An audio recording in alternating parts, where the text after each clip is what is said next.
selector. Rewind selector. Rewind selector. Rewind selector.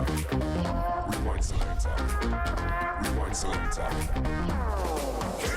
Welcome to the IPA Champions Cup, live on Sporty Stuff TV. A warm welcome to our host, Kelly Scott.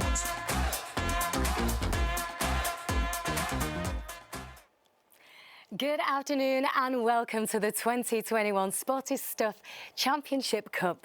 We're live here at the Pride Media Centre in Gateshead every Monday, Tuesday and Wednesday for the next 8 weeks as we wait to crown our winner.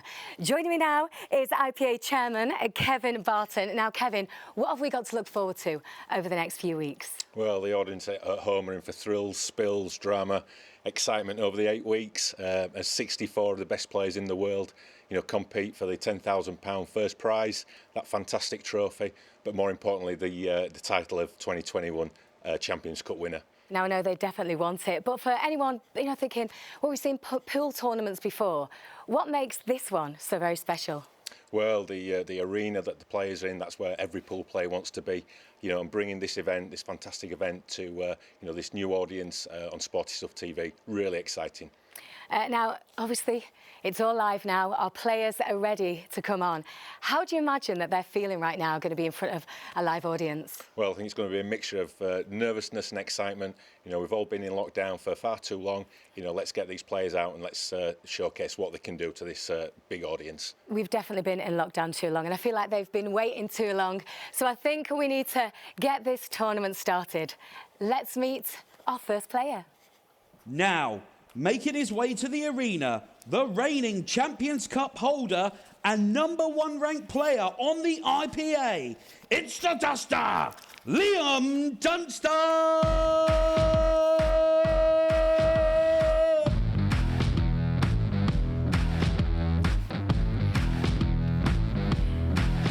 Hello there, Liam. Now, great to see you. So glad you could join us today. Do I call you back? For anyone who doesn't know, what is your nickname? It's the Duster. The Duster, and is that because you dust away the competition? You could say that. Well, you've kind of proved it recently. You've won twice. Does that add a little bit of pressure on you, being here now today, playing first as well? Yeah, I suppose it does. But when you're out there, you don't really think about things like that. You just play one frame at a time and hope for the best. Now, with the cameras being around, do you think they affect your game at all, or are you pretty used to it now? No, pretty used to it now. It's been a few years since the IP sort of took us onto the telly, so yeah, getting really used to it. So who's going to be watching you now, cheering you on? All my friends and family, and Becca and Alan. Becca and Alan, well, you've got to do them proud now. Why don't you go and take a seat, and best of luck. OK, so we've got the Duster there. That's our first contestant. Let's find out who's player number 2. It is my pleasure to introduce the 2018 Scottish champion. They call him the Riot. It's Ross Fernie!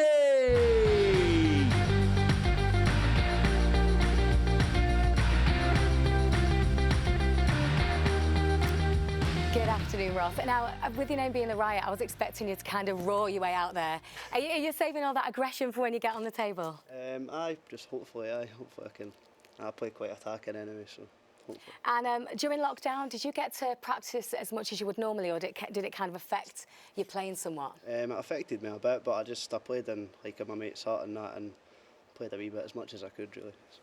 And do you get more nervous when it's a tournament? Do you think it does add an extra pressure for you, obviously with the lights and the cameras and all that? It is a wee bit more pressure, but it's a lovely setup and that, so just go out and enjoy it. I know you had a little play before. Did you like how it felt? The table was really nice, lovely. So. Well, it seems all the players just want to get going, so why don't you head over and take a seat? Well, that's it. We've got our players in place. So you know what? I think it is time to get to our commentary team with Dan Fairway. But first, he's going to be speaking with as well, Kevin Barton. Well, thank you, Kelly. We are up and running here at the Pride Media Centre here in Gateshead for the start of what promises to be a groundbreaking event here in the 2021 Champions Cup here on Sporty Stuff TV. Our referee, Brian Moss, gets the action underway, and it'll be the defending champion, the #1 seed, who will strike the first ball in anger. And as he does so, I'm delighted to introduce my co-commentator, Dan Fairway. Hello there, Dan. Good afternoon, Kev. How are we doing? Yeah, it's all good. There's a lot of excitement here, and you can feel the tension in the arena. It's absolutely perfect playing conditions for these players, and you know, I think there's going to be some early nerves. It's understandable. You know, tournament play has been obviously seriously hindered over the last 15 months, but I think a couple of frames, and I think these players will be doing what they do best. Well, I think I can feel the tension from here, and you're in Gateshead at the venue, and I'm in Eastbourne on the south coast, and that's quite a long way for that tension to travel. But yes, it looks great though, doesn't it? We are blessed with this venue and this setup, and it looks like we're going to be blessed with potentially, I think, one of the matches of the tournament to start us off with. Ross v Liam for me is, although Liam's the number one, probably one of the more difficult ones to call. Yes, obviously, you know, Liam, familiar face on our TV screens, the number one ranked professional player. Won a tapestry of titles over the last sort of 3 years, and worked his way up to that fully deserved number one spot. But his opponent, Ross Fernie, definitely a man on a mission, a guy blessed with all sorts of talent, and if he can find his comfort zone and you know, settle down, he's going to push Liam all the way, 100%. Do you think it's fair to say that Ross has underachieved slightly on the IPA? I think when I've seen him play, he looks phenomenal. He looks easily as good as any of the top 8, the top 16, and I'm fairly sure he's been in the top 16 a few times. But we've never really seen him in the winners' enclosure. No, and you know, we know how tough it is to get into that winners' enclosure, and you know, for his talent, you know, I mean, I've played Ross. I mean, he absolutely stuffed me when I played him, and although, you know, most people do that, to be fair, but yeah, he's got oodles of talent. There's no doubt about that, and I guess it's, you know, like most players, it's just about delivering it consistently. You know, he's won some, you know, individually great matches, but you know, never just managed to go on to take the title. So you know, there's a first time for everything, and you know, maybe the Champions Cup is where he gets his first piece of silverware.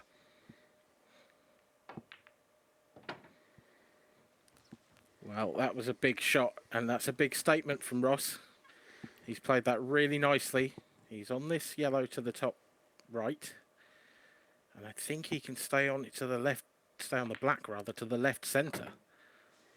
This is going to be a really, really nice finish. And absolutely is. What a start there from Ross Fernie. I mean, you know, those yellows looked a little bit clustered, but worked his pattern out there absolutely in Liam Dunster style. And as you say, statement. He's here to play.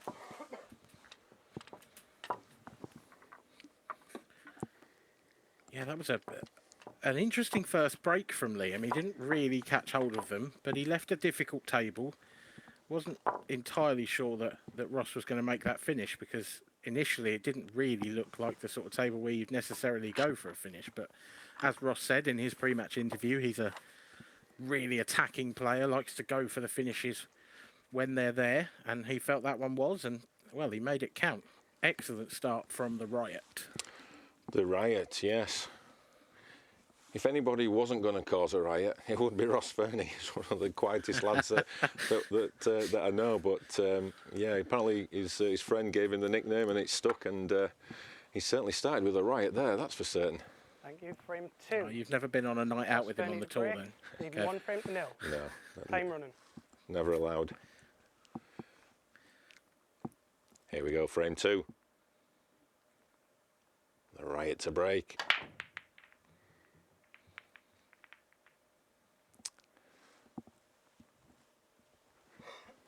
Put nothing down.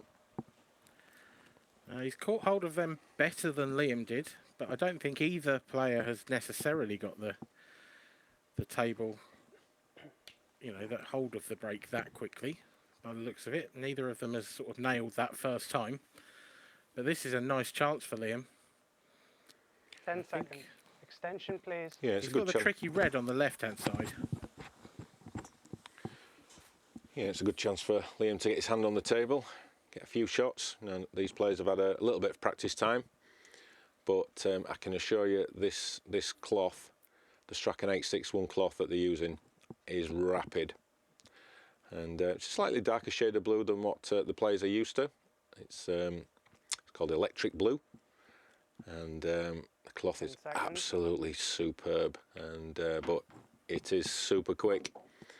So these players have really got to have that white ball under control. Otherwise, they will lose it easily and run out of position. So it's going to be interesting to see how they adapt. Yeah, and of course, brand new cloth, brand new table, brand new cushions. It's that they always play a little differently when they're bedded 10 in. seconds. I'm assuming this table will be used for the entire tournament. So as the players play, they'll sort of start to get used to it, even though there's going to be a little bit of a gap between matches. A tactical shot there from Liam, but that is dangerous. Yeah, I think he's left a chance here. I don't think Ross is going to turn down the opportunity to go for these. I think he'd rather have a go than get locked 10 in a seconds. tactical battle with Liam. Extension, please. Yeah, as you said, he is one of the young breed, the attack-minded type player. Yeah, I just wonder if they take this one on the left-hand side. It's a bit of awkward queuing, but it would potentially open up the frame. Yeah, just slip past the red. Great shot.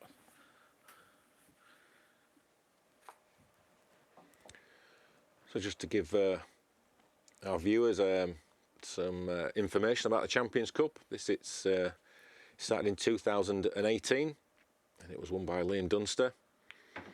It was won again in 2019 by Liam Dunster. Didn't want anybody else to have the trophy.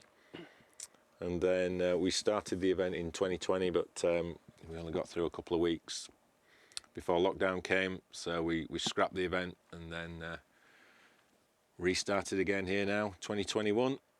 10 seconds. Here on Sporty Stuff Big TV. shot this. Looks like Ross is taking it on. Oh, that's unlucky. What an effort that was. Yeah, probably just need a bit more pace for that yellow to drop, but it's a gilt-edged opportunity for Liam now to level things up.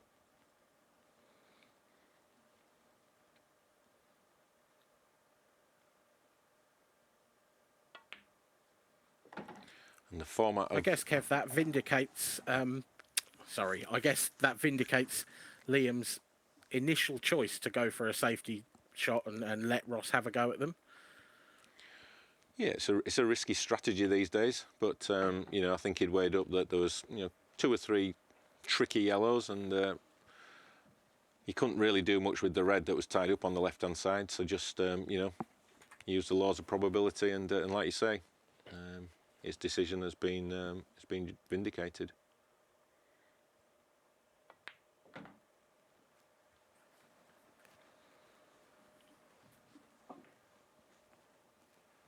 He's made his work relatively simple here. Again, as we've mentioned, brand new cloth. Just got to be a little bit careful with, the pace he plays these shots at, the amount of spin he plays on the balls. It's easy to overrun things when it's a brand new cloth.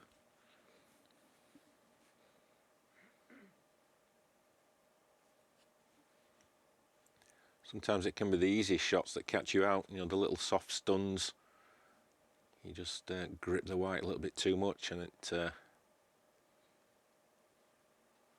goes out of position, but so far perfect for the duster.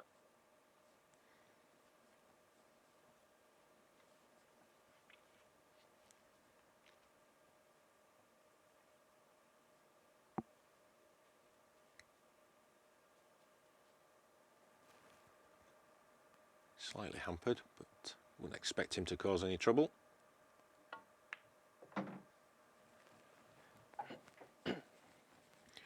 Controlled it well. And this medium length straight black to tie things up in this race to 6 at 1-all. Frame. Cool as you like for Liam Dunster. He squares us up at 1 frame apiece. Interesting start this. It's been a decent start from both players. I don't think Ross will be too unhappy about that. He took on a difficult finish and he didn't quite make it. But we are going to carry on with this match after this break. Thank you. Frame 3. And welcome back everyone Break. to the action here in Gateshead Time running. in the Sporty Stuff TV Champions Cup.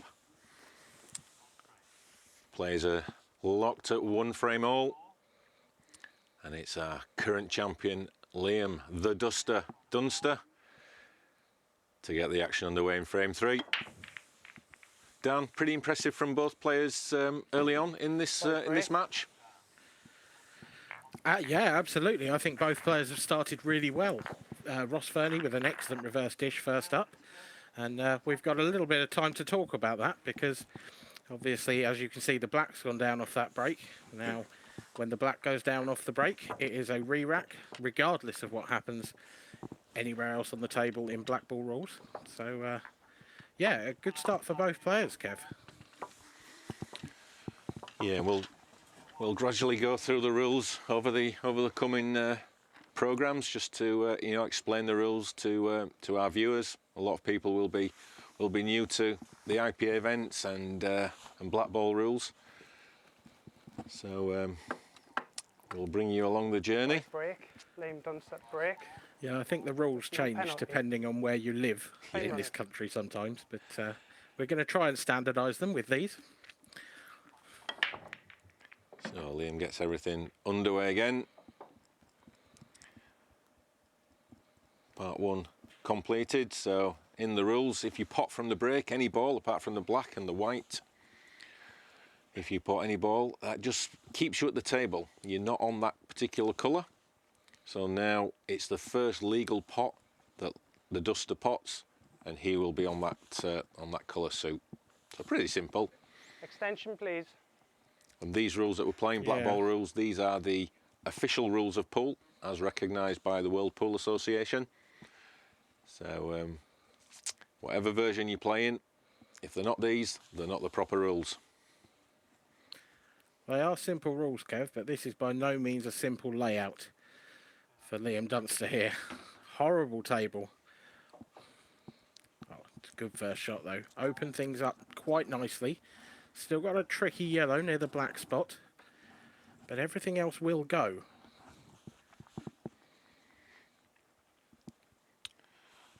Yeah, as a rule of thumb, the players, when they're looking at the lay of the land with the balls, they generally look at the black, because that's the important ball.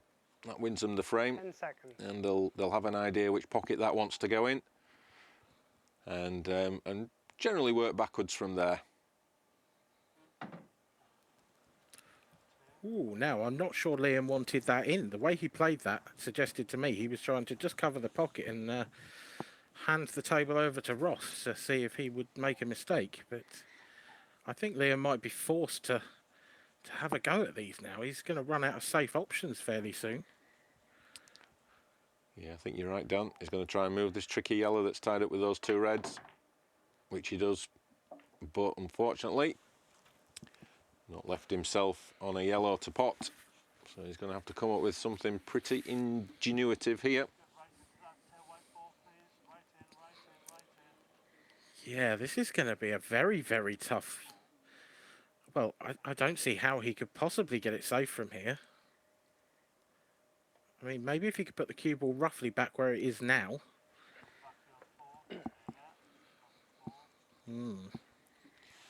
Not good enough, I don't think. So it's a pretty clever shot for something, a little very simple shot. But just all he can do is just try and make it as difficult as possible as he can for for Ross, and it's forced the error. So I think the right will be a little bit disappointed with that effort. Yeah, that was a surprising miss. I didn't necessarily expect Ross to take on the finish there. He had a lot of options that he could have gone for, but I didn't expect him to miss the first pot. I thought that was a relatively simple one. Of course, no one's ever missed a ball from the commentary box. Not yet. Not yet. Well, that kiss didn't quite work out as the Dunster hoped. So now he's got to. Well, he can go for the double, but can he get back out for that final yellow? So no. So hence going for the one into the centre pocket. He might just have a really nice natural angle to float the white up between those two reds, which he has done, and that's pretty good. I think that's about as good as he could have got. This, either way, this was always going to be the big shot now. Going from one ball down the rail to another across the table is not difficult. He's going to have to play this yellow with a bit more pace than he would like. 10 seconds.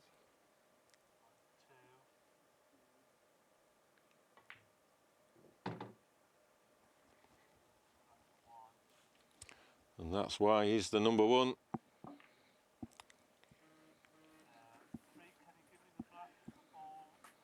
Just needs to finish the job off. This black's no gimme.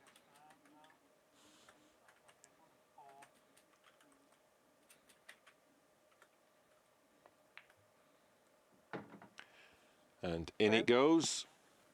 And the defending champion beginning to exert a little bit of authority on this match. Lost the first frame, but won the next two. And he takes a 2-1 lead. Well, we are still on serve, if you like.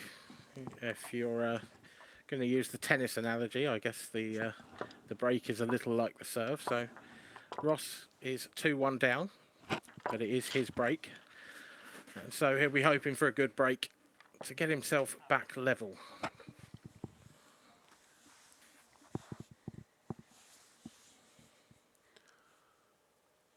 So it's Ross the Riot Fernie to get the action underway here in frame 4. Frame 4. Was drawing the first break. Fernie to break, trailing 2 frames to 1. Not something you want to do on a regular basis against the champ. If you want to take your place in tonight's final at 10 o'clock.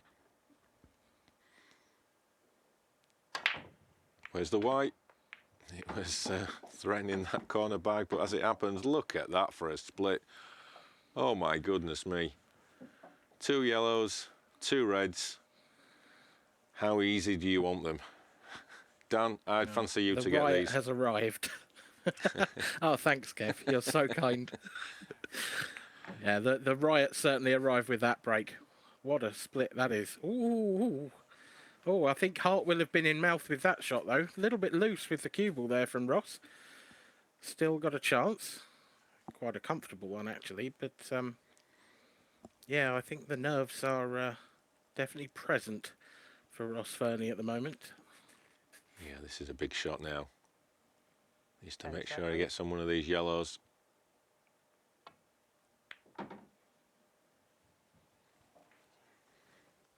And that looks He has pretty good. controlled that nicely.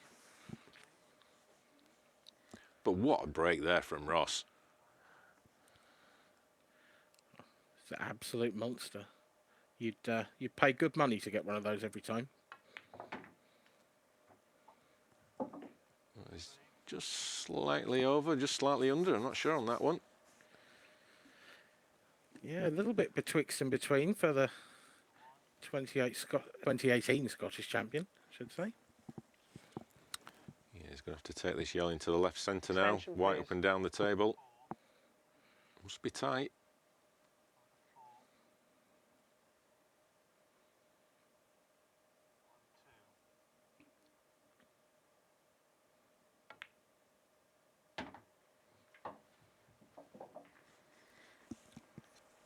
Controlled it well. Just needs to finish the job off now. Can punch the white off one cushion for the black into the left centre. I think he's a bit under. Is he going to get there? Yeah, the pace on the table.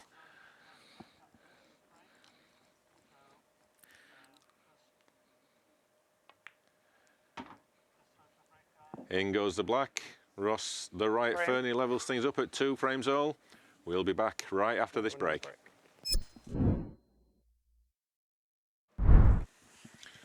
And welcome back to the 2021 Sporty Stuff TV Champions Cup here at the Pride Media Centre in Gateshead. We are up and running, and the defending champion will get us underway in frame 5. His opponent, Ross the Riot Fernie, levelling things up there at 2 frames all with what has to be described as pretty impressive break-off shot. It's match day, and sometimes... Yeah, a pretty impressive break-off shot, but not necessarily such an impressive finish. He made hard work of something that should have been quite simple, in my opinion at least. But Liam's got a little bit more work on his hands. I don't think Liam's quite got his break working yet. He's not getting the power through the pack. He's not getting the split that he would want.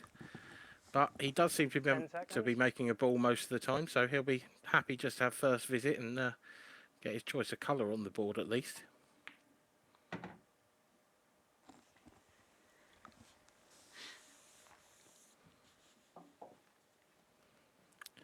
Now, we have seen Liam take on a couple of, or at least attempt a couple of safety shots so far in this match, and I wonder whether he'll do the same here. I don't think if he relinquishes control of the table, Ross is going to have too much of a chance to go at. And of course, the reds are a little bit tricky for Liam, so he might choose to just let Ross move the balls about a bit.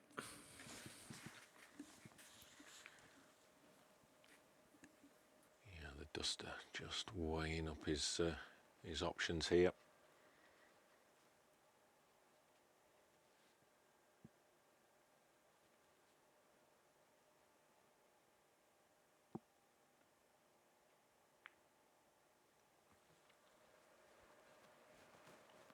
And I think Ross will be sort of pleased in a way because, you know, the Dunster's showing him a lot of respect with that shot. So he's obviously a little bit worried about the form that Ross is bringing. I think for Ross, you know, he's playing the number 1. This is probably the worst possible draw. In fact, it's definitely the worst possible draw, bearing in mind Liam's never lost in this tournament. So I think every time Ross comes to the table, to a certain extent, he'll just be happy to be at the table. I think you're right there, Don. And it'll give him what a shot! Gives him opportunities to come out with big shots like that. So, well, you said Liam showed him some respect. Will he regret that decision? The Riot has carved himself an opportunity here. It's still by no means done, but he's definitely got a chance here. I think the 2 yellows that are closest together, I believe the top of those 2 will go to the bottom right, which would open up the other one. And if he can do that, he's just got the one nearest the black spot to worry about. And that would potentially go to the top left. So all these balls will go. It's just a tricky pattern to work your way around. And that's inch perfect.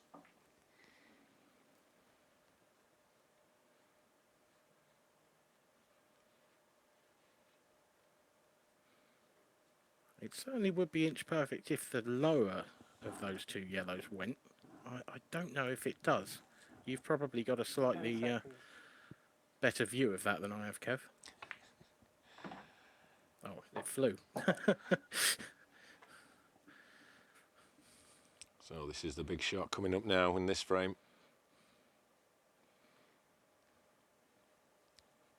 I think he's going to take the left hand of the 2 yellows into the centre pocket. This is a big shot. 10 seconds.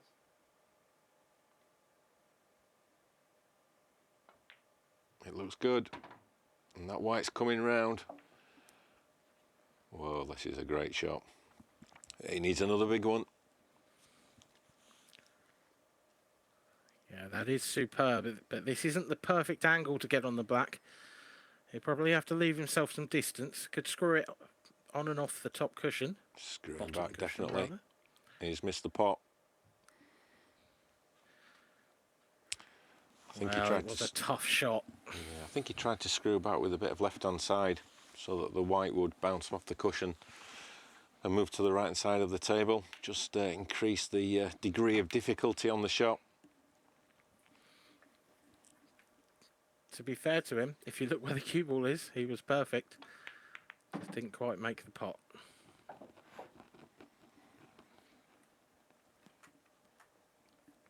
It's a nice little 3-ball plant there from the Duster.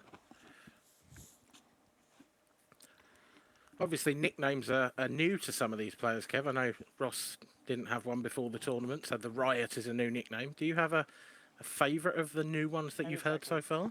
Yes, there's some pretty good ones out there. I won't reveal what they are at the moment, but yeah, I think our audiences are in for some great humour on some of them. Some of them very clever. Yeah, great new addition to the event. Keeping us in suspense as always. Of course, Liam's nickname is not new. He's been the Duster for a little while. I don't know exactly how long. But I'm assuming it's because he cleans up the table quite well. Yep, just dusting them up.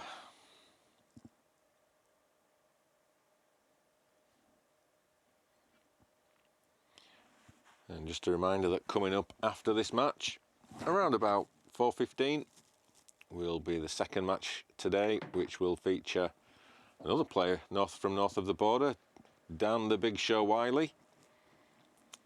And he'll be up against the nice guy, Conor Treacy.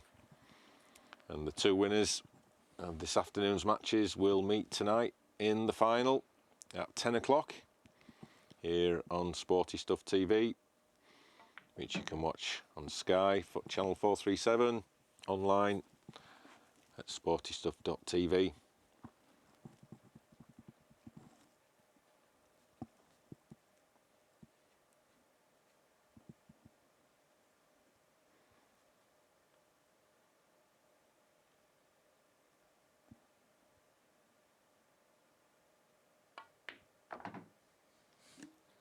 I was about to say I can't wait for the final, but I can, because we've got a match and a half still to go this afternoon, which I'm thoroughly looking forward to as well. It looks for all the world, though, like Liam's going to take a 3-2 lead here. And I think it's fair to say that he'll be the happier of the two. He's controlled the game well. He's played clever safety shots and forced Ross into taking on big finishes, and Ross hasn't quite made the most of those opportunities.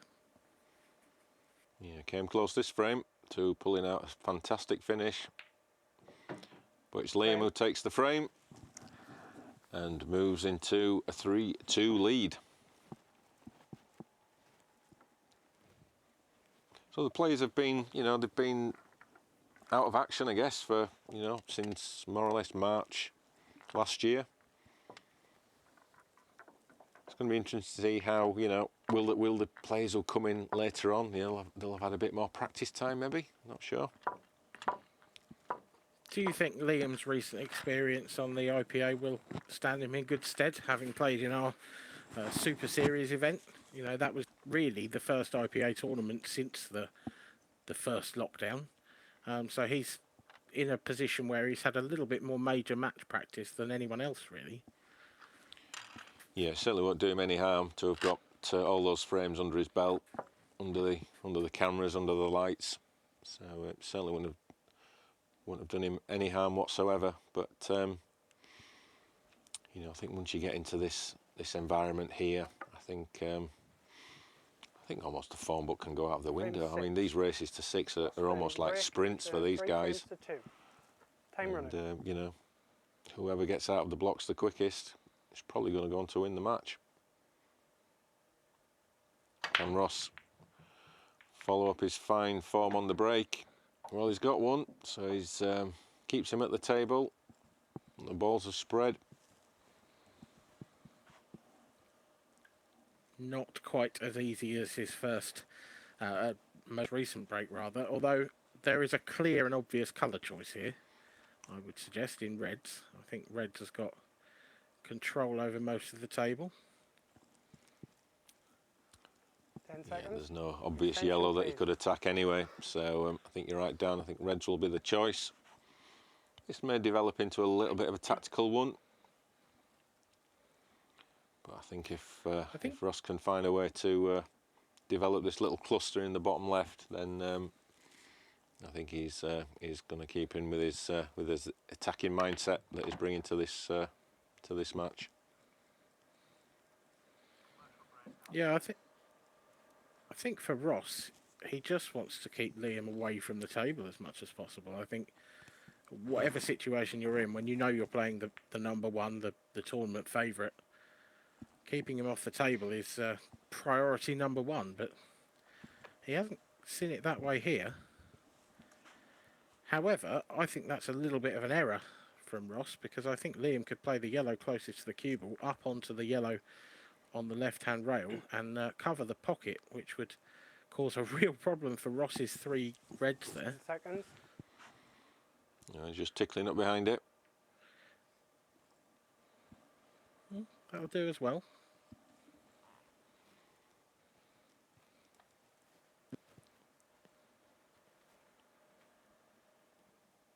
I did like your shot better, Dan, though, to be honest. Yeah, it feels a little bit like a missed opportunity to take some control of the frame, but then again, if your opponent's going to do it for you in the next shot, I guess no problem. Yeah, Ross just misjudged how those balls were going to interact and done the job for Liam.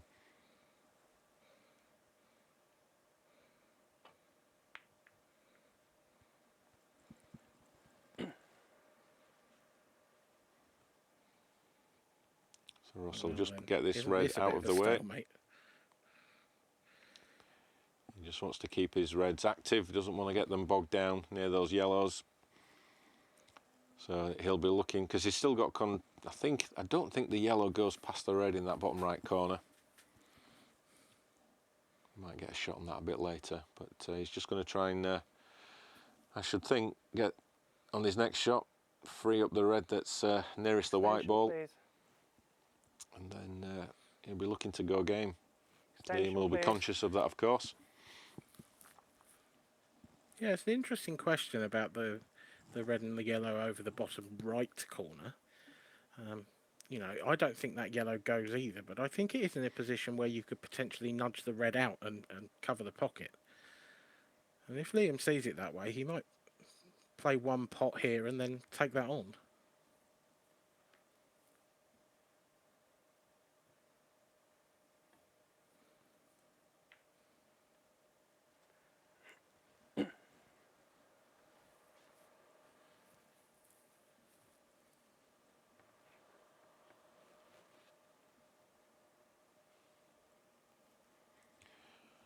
Ross might be tempted to pop this one into the right centre and send the white down. Maybe try and 10 seconds. free the Attention, please. free the red. He thinks he's going to hit that yellow I think full he's got ball. a good chance. I think he's going to hit it probably half ball. Yeah, which he did. That is a very nicely executed and well-controlled shot from Ross Fernie. And that gives him a real opportunity in this frame.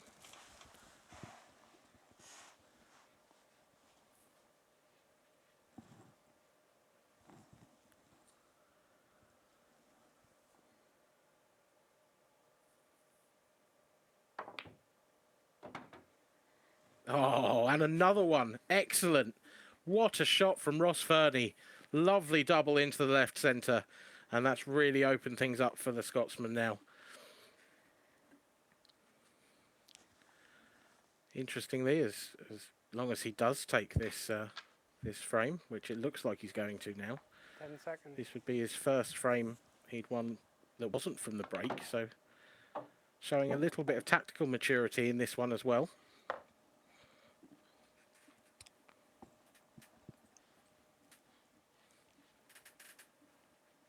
He certainly looks up for it. There's the riot.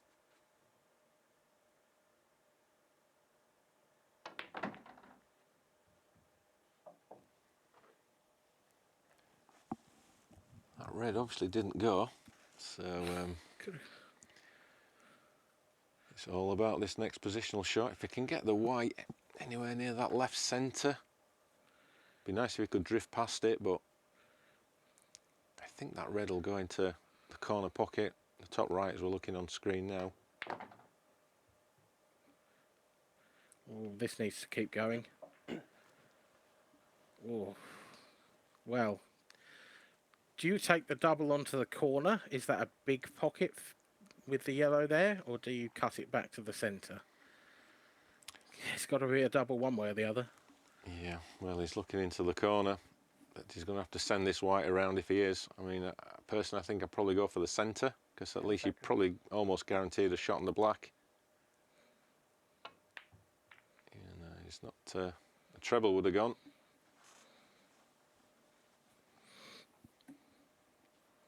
Disappointment for Ross Fernie. That could be a very costly mistake. Looked like he was going to level the scores up at 3 apiece, but now it looks like he's going to be 4-2 down and in a race to 6. That is pretty massive. Yeah, he's making it a bit easy for Liam at the moment. He's just making the mistake in 3 of these frames and just allowing Liam just to you know, do what he does best and just dust them up.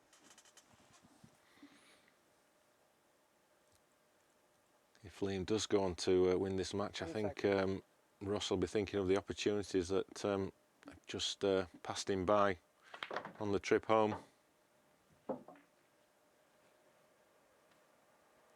You've just got to bring your A game against this guy. You know, he's just you know, he's just relentless.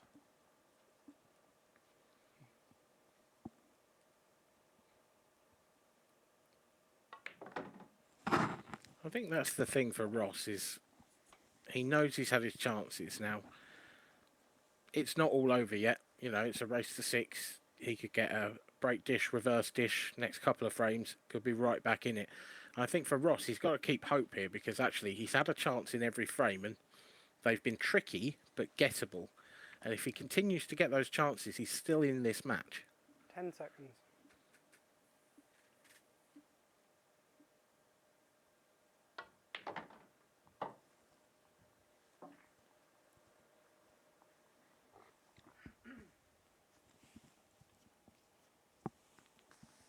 A little awkward for Liam on this one. They just need to stretch over that red. Just drop this yellow in. And then it'll all be just about the pace, bringing that white round, maybe up a couple of cushions for the black. It's running,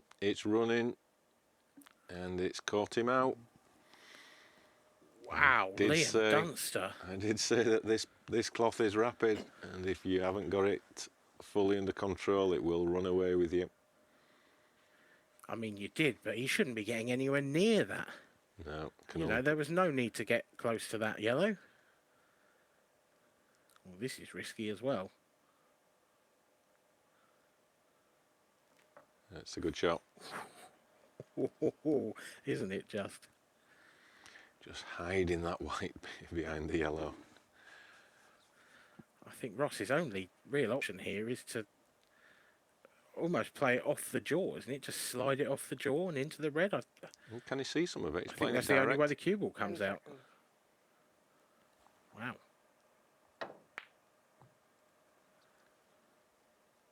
Oh, another twist. Another twist in this frame. Time out. I'll tell you what, that is a phenomenal shot from Ross Fernie. Total snooker. Time running. And the referee calls a total snooker, which means that in black ball rules, he doesn't need to hit a cushion after the white contacts the yellow. think the lovely thing for Ross here as well is Liam's got to play this with a little bit of pace, because where that red's 10 ended seconds. up is potentially in the way of the black if he does manage to pot the yellow. Up and down twice. Oh, this looks a great shot. Oh, my Oh, what a word. shot. Is he on the black? Has it peeped out enough? Well, that's exactly what I was saying about where the red's finished. Is he on this? This is so close. I think he might have to swerve a little bit around this.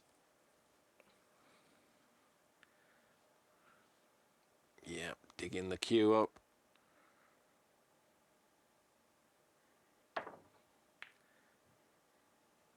Okay, Ross Fernie, a chance. A difficult chance, but the difference between 3-all and 4-2 down. Big shot, biggest shot of the match so far, Dan. Oh, you won't see many better frames of Paul than this either, will you? What a phenomenal couple of shots we've seen. But it is Ross Fernie with this very tough red to pull himself back into the match at 3-all. Oh, what a shot. What a shot under massive pressure. The riot's back.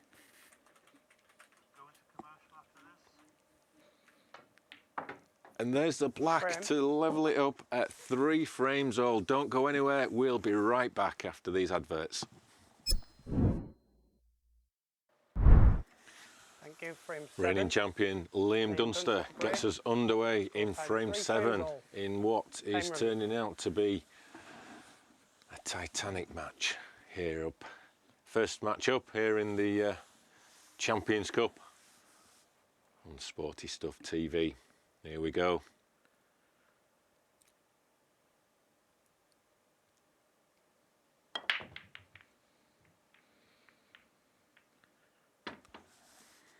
Ooh, Liam's just about made a red into that left centre.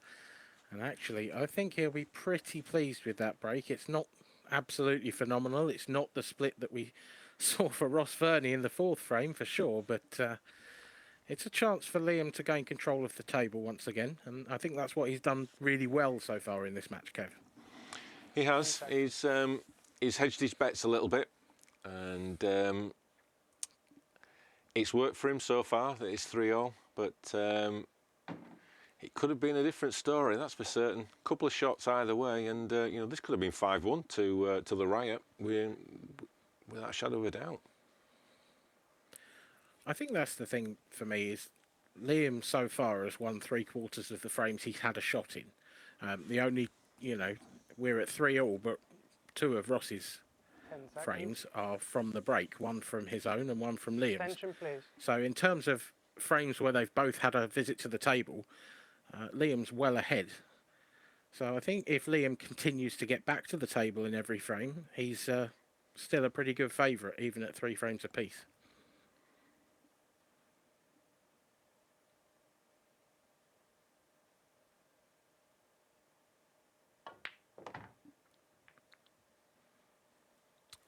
That's a great attempt.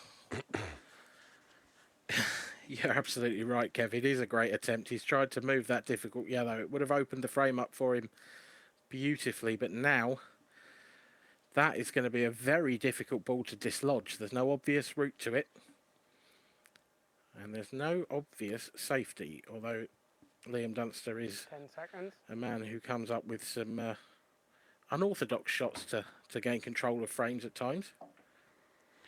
Oh, well, does this go? Yeah, definitely goes into the right corner, and these really grippy cloths, this new Strachan 861 cloth that has been fit, so responsive, makes those shots pretty easy. I think there's a few tables around the country where that shot wouldn't have been possible, Kev, so I think easy is... he'd be happy with easy.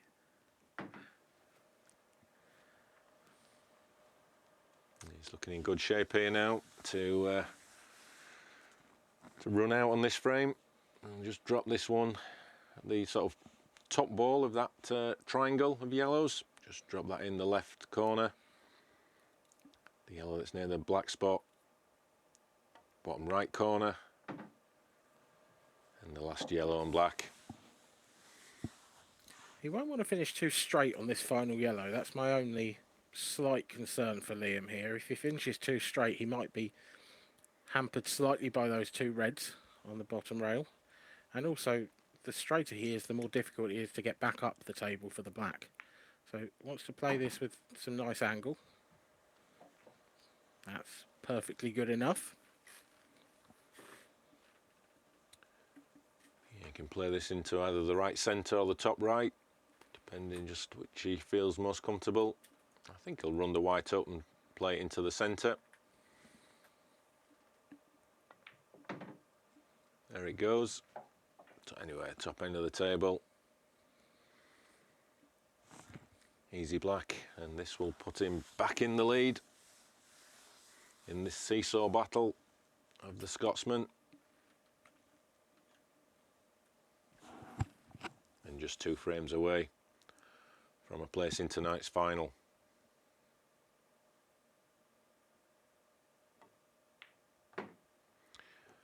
No mistake, in it goes. For him. Liam Dunster there has piled on the pressure onto the riot, Ross Fernie. It's going to be an interesting next break for Ross, because the way he's hitting them, you know, he's getting decent splits. This is one of those where if he gets a good split and doesn't make a ball, he may have just lost the match. So Ross now needs a little bit of luck, and he needs to hit this break as well as he can. Yeah, this is a huge frame. 4-all or 5-3. 5-3, you'd think odds against, but 4-all, it's a best of 3. Anyone can win. So just needs to focus on this frame, focus on this break, try and do what he did earlier on, where he potted 4 balls from the break. And left about 4 over pockets as well. It was an incredible split, wasn't it? Could have potted them in his sleep. So here we go, 8th frame.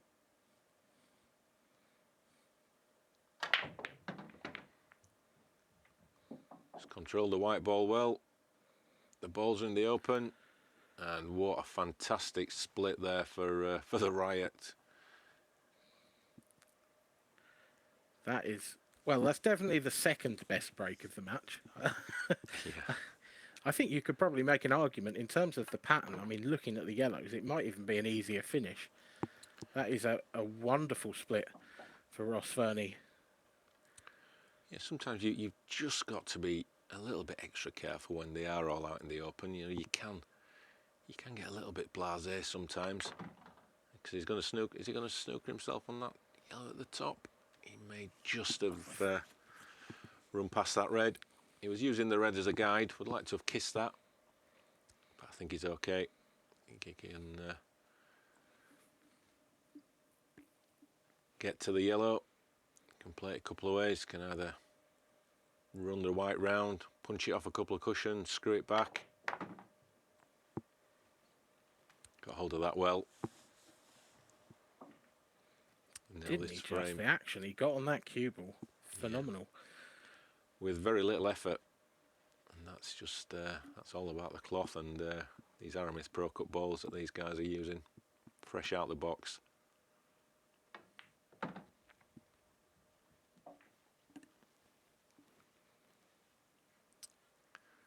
Yeah, might be forced to take the long yellow into the top left. If he goes for this one over the corner pocket, bottom left, it makes his positional shot a little bit more difficult. 10 seconds. I think for me, a situation like this is just one where you've got to make your mind up and commit. There's pros and cons of going either way here. You know, the pot is obviously easier on the yellow over the pocket, but the longer pot, the more difficult pot, probably gives you better position. But I think you'll be okay as long as you just commit to the shot. Which is exactly what I did. Exactly the right shot he played there. It was a tougher pot, but it was a shot to play.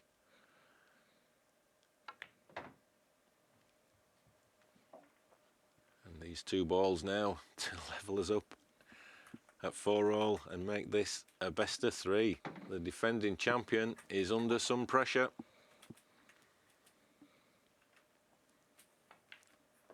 In the black goes. It's 4 frames all. Don't go anywhere. We'll be right back. Frame 9. Welcome back. Liam Dunster Frame break. 9 Scores tied at 4 frames all. in Time this running. best of 11. It's a thriller to get us up and running in the 2021 Sporty Stuff TV Champions Cup. Our defending champion is under some real pressure here. We're now down to a best of 3 between these 2 great players. Ross Fernie not backing down.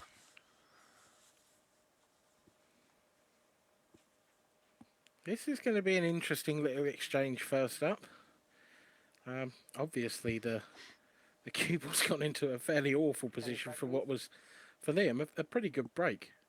I don't know if he can make this red in the centre. I don't think he can. Nope. I think all that shot was about was keeping Ross away from those yellows. Yeah, and I think Liam will just be happy that the white stayed on the surface. It looked it was going to get a little nudging into that corner pocket, but it stayed on.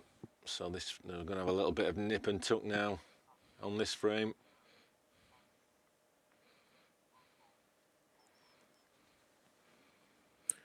He doesn't want that to be touching, Liam. Touching ball. Which it and is. It is. So I guess this is just easy for Ross to dab this into the cushion and put Liam back into an awkward position again.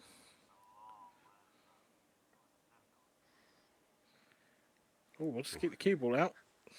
I think Ross was under a bit of time pressure there. Just to let the viewers know that the players are playing to a 30-second shot clock.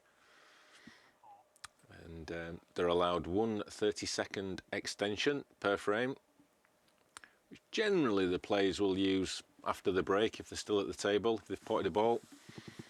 Not always, but generally that's when the players would use it.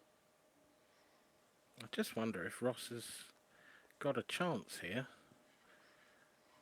I know he's very close to that yellow, but the yellow that he's closest to, he might be able to cut that into the bottom right. 10 seconds. I think if he did, Extension, please. then it opens up the table, certainly for yellows. Yep. He's not holding back, that's for certain.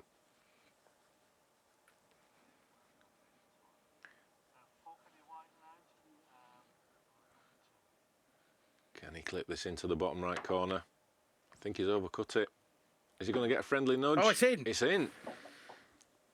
What a shot there from the Riot.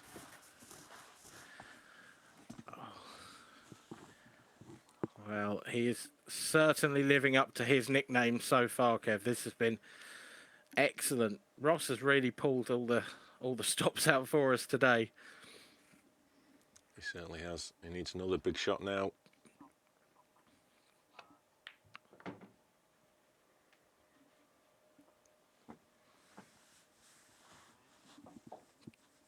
He's certainly up for the battle, that's for certain.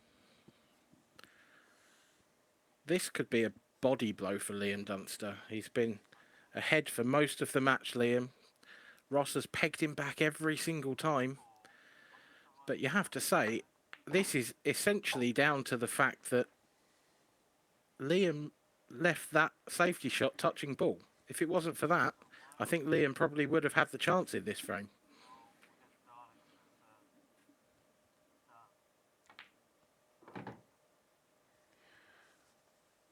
And these 2 easy yellows and then an easy black. And he's going to be 5-4 up with the break. Can he send our defending champion, who's unbeaten in the Champions Cup since it started? Is he going to send him home at the first hurdle? Well, that would be some story, wouldn't it? Liam Dunster, the first match of the Champions Cup, our first televised event for well over a year.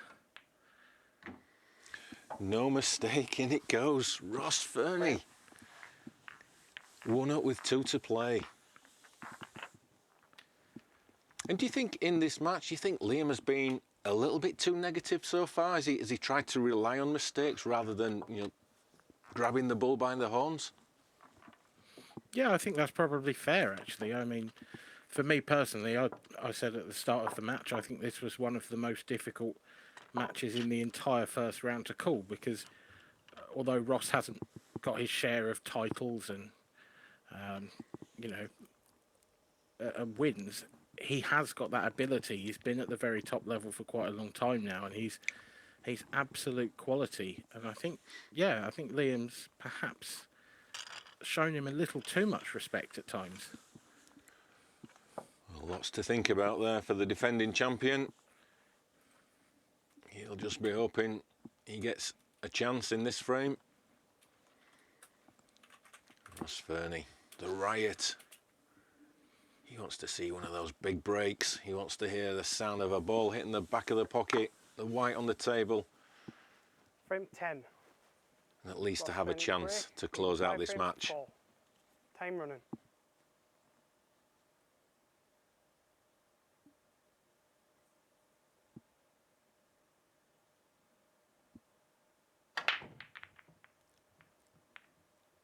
The white stayed up, but I can't see anything going down.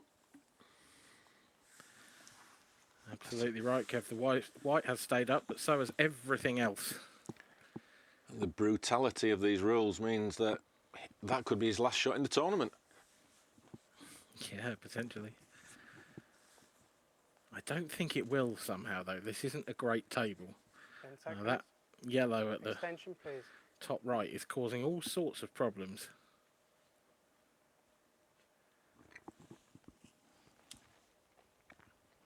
I don't think Liam can get to that to do anything with that area with the first shot, so he'll be relying on something else later on to clear that pocket.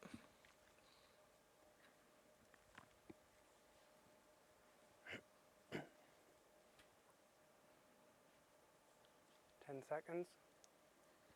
Well, he's used his extension. He's only got 10 seconds left. So he's going for reds. And that's not worked out brilliantly. You can see what he's thinking. So the red that's on the top cushion, he wants to knock that into the pocket where the yellow is.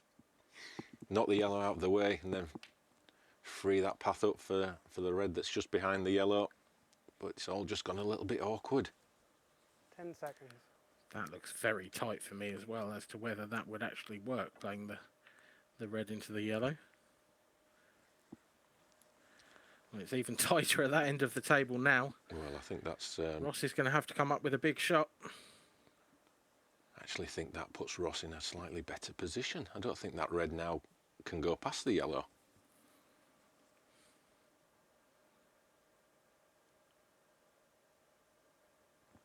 Double coming up. He'll settle for that. He'll settle for that. Oh, he will settle for that. That was fully unintentional, but he will be very, very pleased. Ross has got control of 2 key pockets, I would say, at the moment. And Liam is actually in all sorts of trouble. He's going to have to rely on all the skills that made him world #1 here. 10 seconds.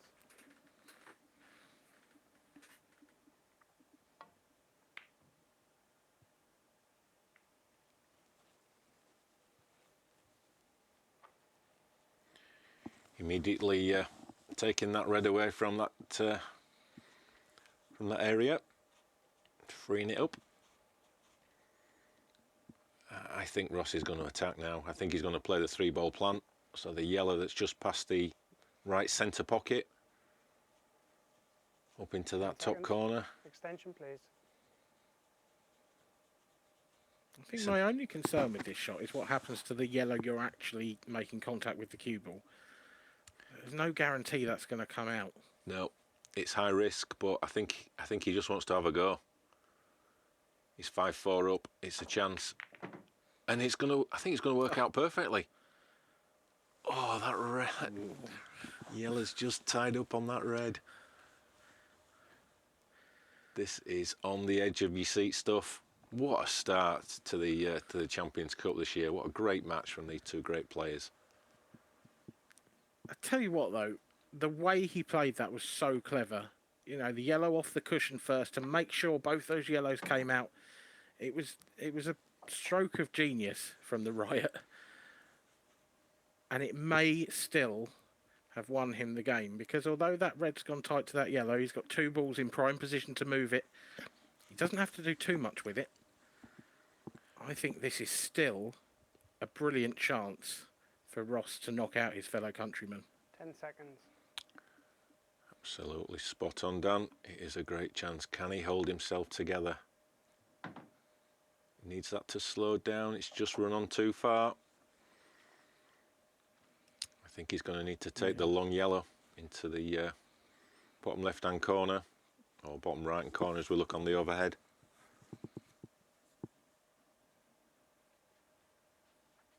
Just to screw that white back, maybe 6 inches to leave the right angle. 10 seconds. Yeah, this is the shot.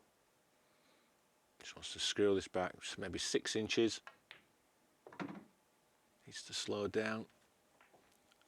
Oh, too much. I think he's screwed back 8 inches, and that was too much. Well, can he cut this down the rail and play it with enough right-hand side to just flick the red out of the way? I think it's possible, but it's very tough. Yeah, I mean, the pot is difficult enough. I mean, he struck the ball in really nice, that long pot. He just overcooked it. The yellow's in. Has he made the pot? Oh, it's not getting any easier. Certainly isn't. How does he get on this yellow now? I think the clip was a bit of a nervy one. He should have either hit it a lot harder or a lot softer. I think it needed to be a lot harder. He's miscued. He's miscued. Well, that's a bit of an anticlimax, I have to say. I was hoping to see the cue ball go around the table about 8 times and crash into the red and yellow. But the nice thing about the miscue is he's still left a problem for Liam to have to solve. Yeah, at least that other yellow is out in the open.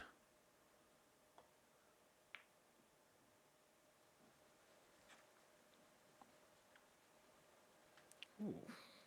I don't know how happy Liam was with that. I think he's covered this, but only just.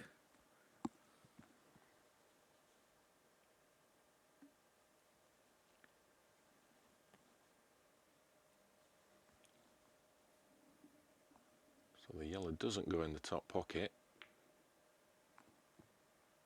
Does it not? Oh, this is close. Wow. Well, yeah, wasn't it close? He had half a bag, but yeah, I'm not sure if it's ideal being right over that pocket, but I think he's forcing Liam now. He's got to go for game, putting the pressure on. And that white's just going to run on. Well, that's a strange shot there. Yeah, that's a. I don't quite know what he was playing there, because the way he played it. Is he playing this just for a safety? This seems like a big risk to me. I'm not convinced about this. If Ross gets out and hits that yellow, he's going to pot it, and he's going to have a chance. You know, it might be a very difficult 1 in 100 shot, but this is a chance that Liam didn't necessarily have to give up. Yeah, I think he's going to try and bring the white off the left-hand side cushion, hit the yellow half ball, Time running. send the white down off that yellow onto the one that's over the pocket. Hold on tight.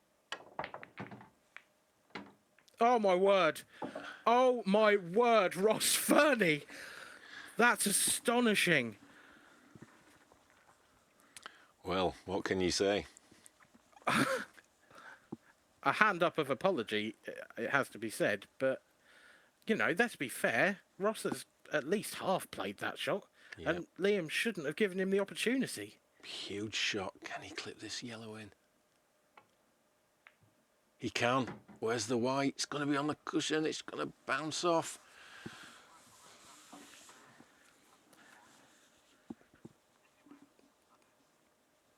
Can he hold himself together? This black to send the defending champion out of the competition.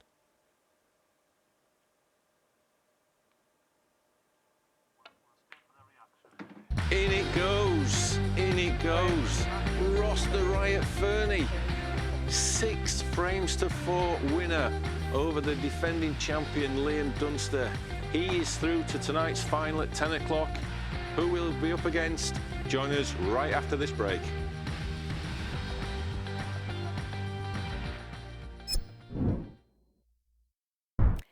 Welcome back to day one of 2021 Sporty Stuff TV Champions Cup. Well, we've already had game one, and let's just say it's a bit explosive as the person who's won the past couple of years is already out of the competition. But let's just crack straight on with game number 2. Let's meet our next player. Allow me to welcome to the arena a member of the Scottish national team which captured the Nations Cup in 2017. He's known as the Big Show. It's Daniel Wylie!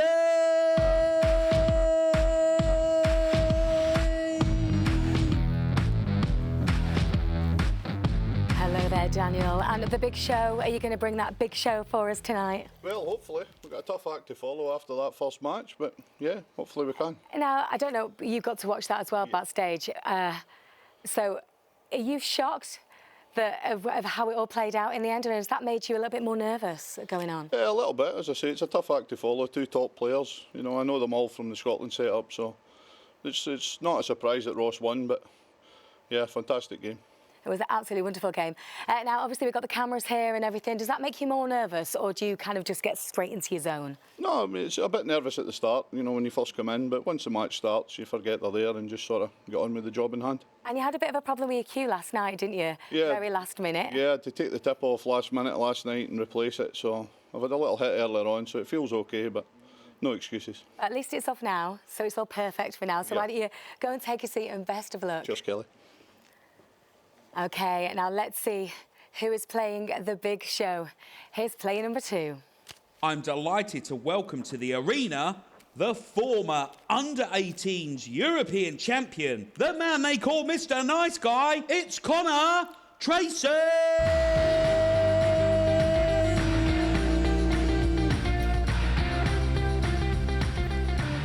Hey there, Conor. Now, everyone likes a nice guy, but are you going to be playing nice when you get on the pool today? No, not a chance. Going to try and play some good stuff, hopefully get the win. Now, during lockdown, have you managed to have as much practice as you normally would? Because I know life is a little bit different during these times. No, practice hasn't been ideal. Lack of clubs to play at. Managed to get a few months in though, so feeling pretty confident with my game. And you had a little play a bit earlier on our brand new table. How's it feeling for you? Yeah, it's lovely. Really fast, responsive. Can't wait to get a game now. OK, well, I will not stand in your way any longer. Do you want to take a seat? Brilliant, and thank best of luck. OK, we have got our 2 players in place. So let's go ahead to the commentary box with Dan Fairway and Kevin Barton. Thanks, Kelly. And, well, we're all just catching our breath after that fantastic match to open things up here in the Champions Cup. And, you know, Dan, what's your thoughts on that? I mean, I'm a bit speechless, to be honest. I mean, you know, what a match first up. We couldn't have scripted it any better. Oh, I'm glad we got to go to a commercial break, Kev, because, yeah, I've been speechless too, and that's not a good quality in a commentator. But next up, we've got a slightly different match, to be honest, amateur versus professional, but I'm not sure that belies the talent of these 2 players. I think this is going to be tighter than that would suggest. 10 seconds. Extension, please. Yeah, I think, you know, on paper, probably Conor is a slight favourite, being the professional, albeit, you know, rookie professional. And Dan is one of those who, you know, one of those great amateur players who's, you know, pushing for a place in the amateur ranks. So, you know, as his introduction said, he's you know, he's used to playing in team events for his nation, which I mean, crikey, there's plenty of pressure in those situations, and so I think he, despite being the classed as the amateur, I still think he'll be up for the job. Well, he'll show us if he is in this first frame. This is a good chance early doors for the big show. Up against Mr. Nice Guy, of course. Two of the more interesting nicknames we've got.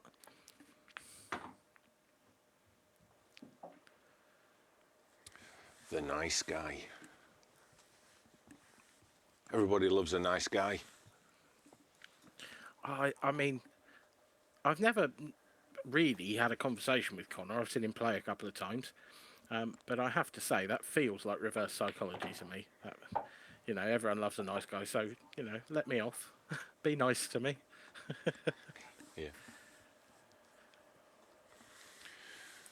Dan's running into trouble early on, though. Yeah, I mean, you know, they're going to be a little bit nervous. You know, it's absolutely understandable. But I tell you what, he's not, it's not showing too many nerves. That was a great double. And he's got this yellow down the rail. If he can hold his nerve for this one, he's in with a great chance of this first frame. It looks good. Brilliant shot from the big show, and he's certainly putting on a show in this first frame. Yeah, this has been an excellent clearance. He's not necessarily had the cue ball on a string, but we've seen from the first game two of the white ball? The best players haven't kept their cue ball on a string either, and that is absolute proof of how difficult that is out there. Dan has over or under hit that one by quite a distance and finished right behind that red. Anywhere but there. Can you get a bit of luck? Not going the off black's the side travelling round for that one. Or is it going to cover the pocket? That would be a big result for Dan. I don't think it's quite covered that red though. And this now turns into a great chance for Conor to just pinch this first frame. I'm sure he didn't expect to get a chance. No, I think this would have been a bit up and down for Conor. He'd have been probably initially thinking, yeah, I might get a shot at this one. And then Dan pulled out that beautiful double. And Conor will have been sat in his seat thinking, well, good shot, you know, fair play, deserves the finish. But now, looks like he's going to be the man to take a one-frame lead. Yeah, I think Dan was just slightly overreaching on that last yellow. And so he just didn't quite hit the white exactly as he wanted. And, you know, had acres of space to put the white in. And just put it in about the only place on the table where he couldn't put the black. Do you think that might be a little bit of a reaction to, this would obviously be Dan's first time on TV, probably first time playing under the shot clock conditions. So it might be that he underestimated how much time he had, maybe didn't think about using his extension. Yeah, possibly. You know, or do you think it's just he was stretching and he got it wrong? Well, I mean, he was stroking the balls in really confidently. You know, whether he's a bundle of nerves or not, you know, we can, you know, maybe ask him after the match. But you know, if he is, he's certainly hiding it well because he played some really nice shots in that break and just, yeah, just played a little bit of a careless one for whatever reason. But this is going to be a nice settler for Conor, stroking them in nicely. No problem.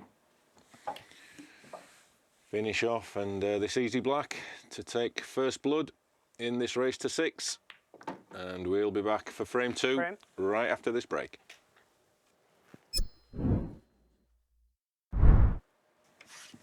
Frame 2, Conor Treacy, Mr. Nice Guy, One frame now. to break off. After pinching that first frame against the big show, Dan Wylie, who had a glorious opportunity to win that first frame, but just snookered himself on the black. But dry break from Conor. And so Dan Wylie, the big show, gets first opportunity in this frame. I think Dan will think Conor's living up to his name with that break. It's a good opportunity for the big show from the break of the nice guy, Mr. Nice Guy, I should say. I think these reds are a pretty decent chance. He'd love to be able to clear the yellow out of that bottom right pocket, because then they would all go. You could make an argument for yellows as well.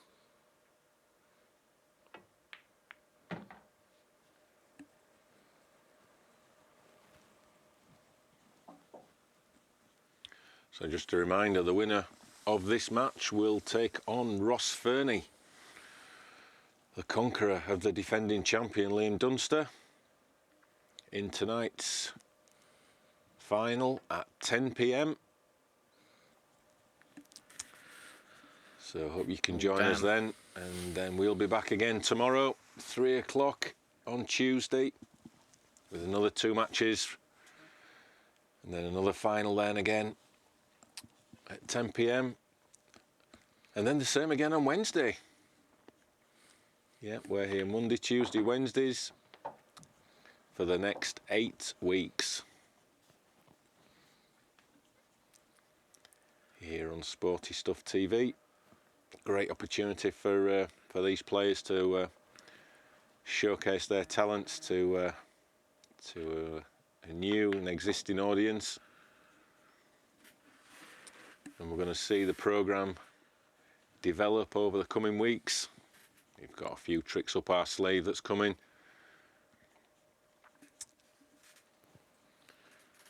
Well, Dan Wylie started us off with this in this frame by taking yellows, and then played what you have to say was a pretty poor shot. And, well, that one's not great either, but Conor's thrown a miss of his own into the mix as well. But his has come out decidedly better for him. He's covered that bottom right pocket, and that is a big advantage in this frame for Mr. Nice Guy now. And that is a beautiful double. Yeah, stroke that in very nicely indeed.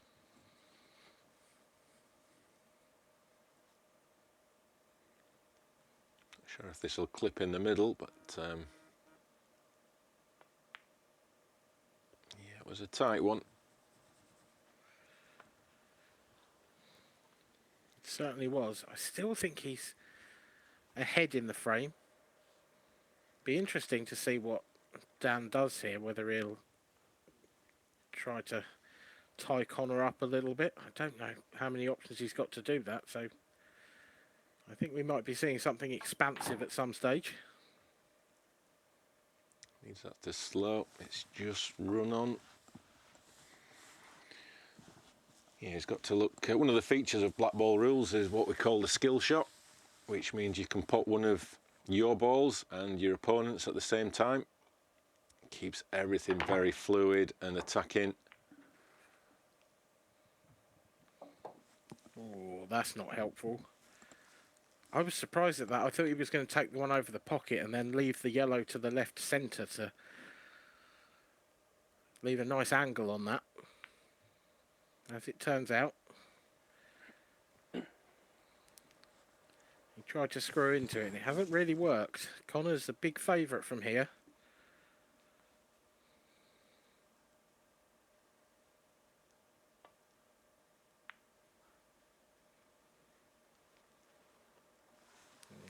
He's just looking to ram that advantage home by making it even more difficult for Dan. It's not very nice of him, is it, Kev? That's not very nice from the nice guy.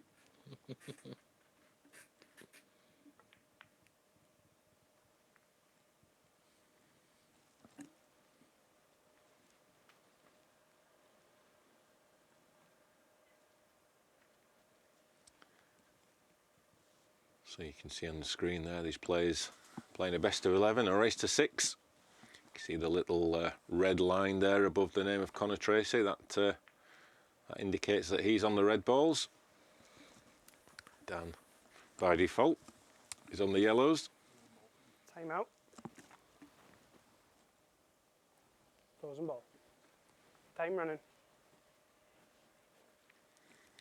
Dan there, just checking whether the yellow that's closest to the cushion there was actually frozen to it, or already touching it, if you like. And the reason for that is, after the cue ball contacts an object ball, a cushion has to be contacted by any other ball. But if the ball is frozen, in that situation it was, then that doesn't count. You have to contact another cushion. Just a little intricacy of the rules that hopefully viewers that are new to the sport will pick up as we go along. Extension, please. Yeah, I think he's probably tempted to go for the game here. He can play the plant in that bottom right corner, but just choosing to release one of his reds, and he's gone on the cushion. It's got a snooker out of it, but it's not going to be difficult to get out of. Total snooker. Time running. So I think Conor will be a little bit disappointed that that red ended up near the rail.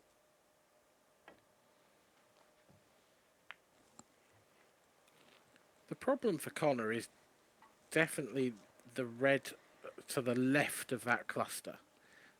If he plays into that, there's no guarantee that comes out nicely, and the more reds he has to take out before he gets to that, the less options he has. So he's just trying to bait Dan into a mistake that gives him an opportunity to take that out in a less risky way.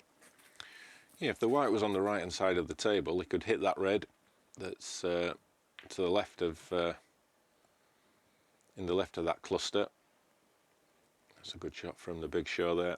He could hit that, and the red he would pop the red that's over the pocket, and then the other red would release. I think his concern is that the black is still going to be over that side of the table in that section. So he might, it might be a challenge to get on the black easy enough. So he's not prepared to take that risk at this moment in time.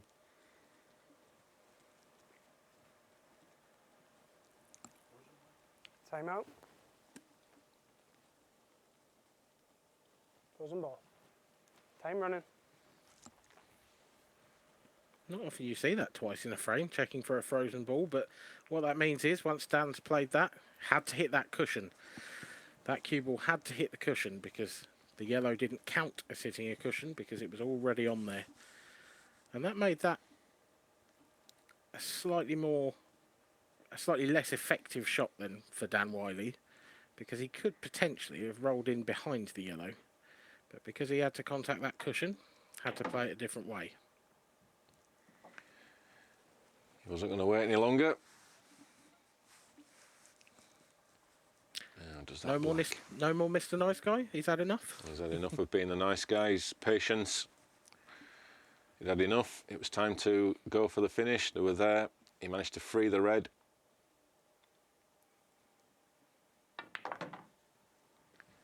And now he's in great shape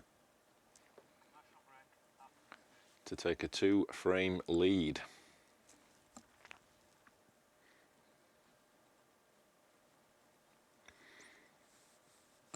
Not sure the black will go past that yellow into the right corner. He might have half a pocket.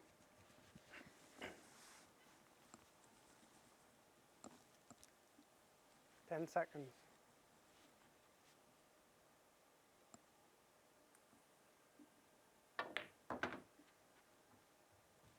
Oh, he doesn't want that yellow to go over the red. Oh, this has made things a bit tricky.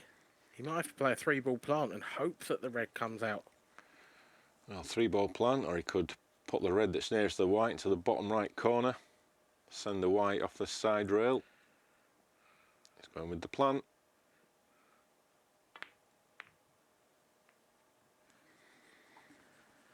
Hasn't made it. What an opportunity this is for Dan Wylie. Only good thing for Conor is that he's covered that bottom left pocket. So I think Dan might have to take on a double at some stage.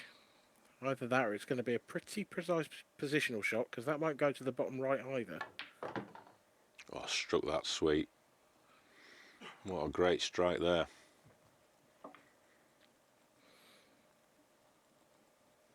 Under pressure, knowing that if he'd have missed that, he was gifting the frame to his opponent.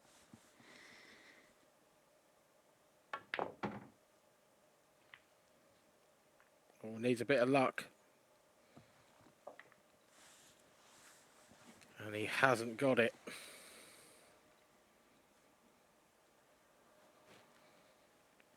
The big show needs a big shot now. What a shot. And that yellow goes past the black. Can he hold himself together to pinch the frame? He has done. This black to level things up at 1 frame all. In it goes, and we'll be right back.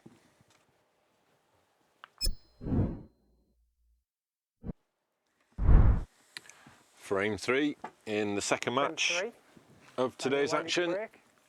The big show, Dan Wylie, Time running. to get this frame underway.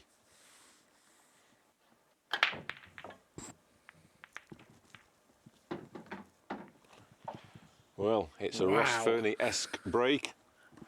It's a stunner. Well, he snatched victory from the jaws of defeat in the previous frame.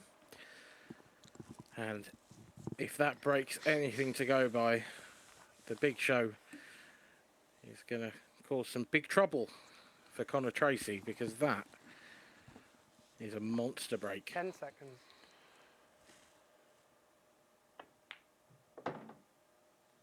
And chooses reds just from the fact that the yellow that's sort of on the brown spot, as it were, on the snooker table doesn't really have an obvious pocket to go to. So hence he's going for the reds.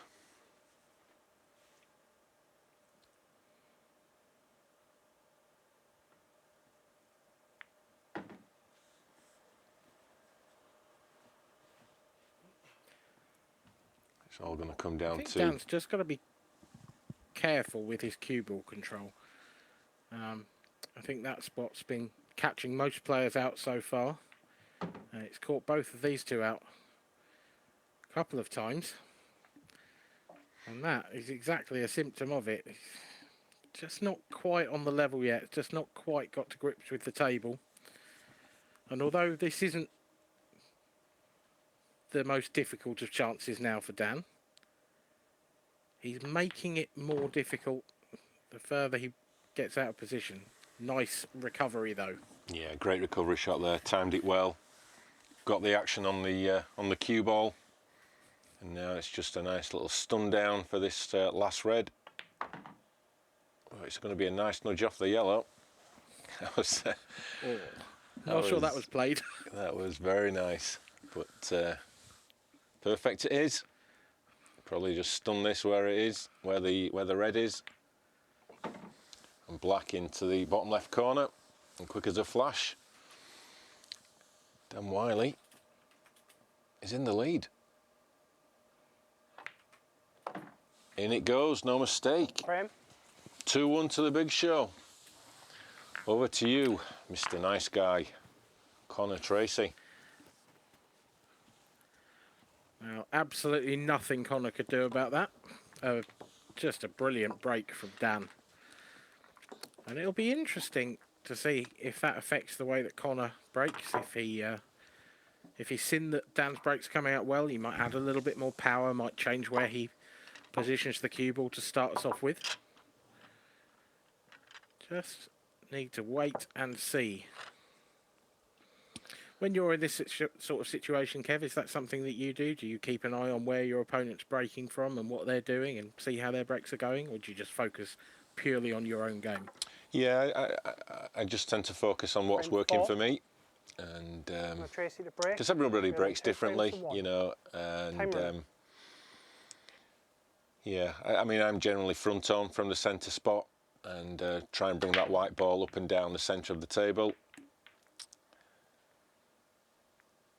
But at the end of the day, it's all about the pool gods, and if they're going to be smiling on you from the break, because you know some of the biggest breakers in the game, you know, the Ben Davies, the Tom Cousins, who we'll see actually going head to head in this competition later on. You know, they've got fantastic breaks, but you know, you just can't guarantee anything. Well, those pool gods you mentioned aren't smiling on Mr. Nice Guy Conor Treacy at the moment. That's his second break of the match. It's the second one that's left a good opportunity for his opponent. Yeah, all he can do is sit there. Still early days.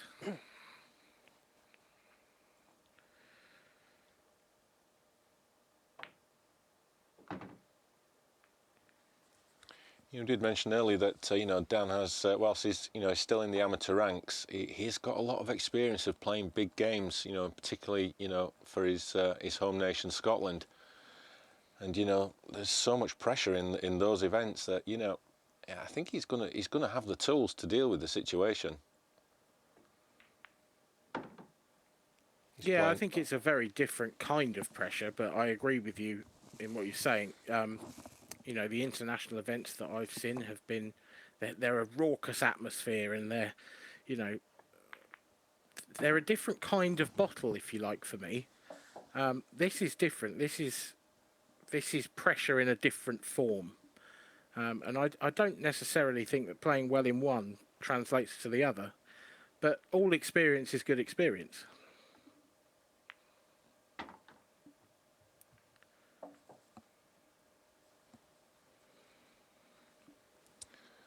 I think that forces him to take the yellow into the bottom right now, which I think might actually work better for him.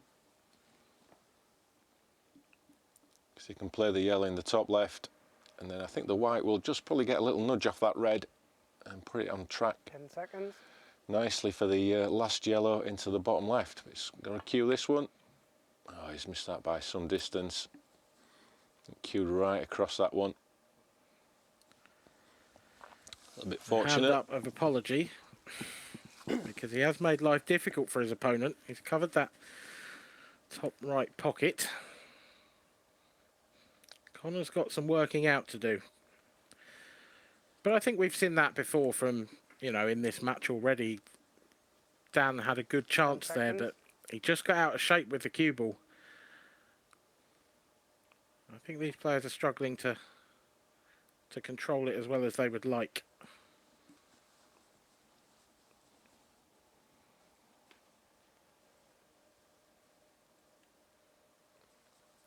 Now, given this situation, Dan is on the yellow to the top left. He's only got one tricky yellow. He's going to have a go for it, I think. Just trying to free up the yellow.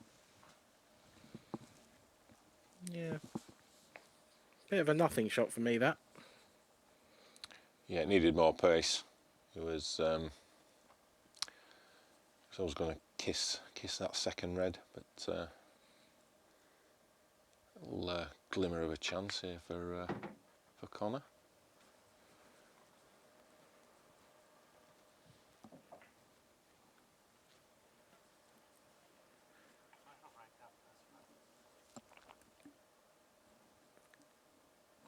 Can he squeeze that red past the yellow?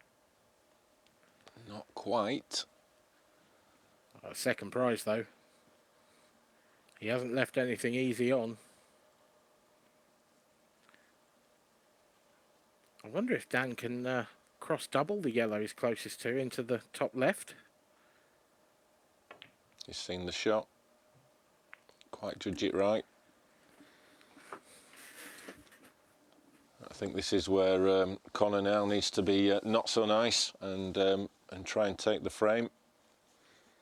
Can't really wait around any longer now for a better chance. It's not ideal. He's still got a red that's tied up. Top left-hand corner, but he's got ways that he can move that. Personally, I would have I'd run that through. I think left the white on the right-hand side, and then flick the red into the top right-hand corner with loads of left-hand side, and send the white into that yellow and red. But he's got a chance to move it from this plant.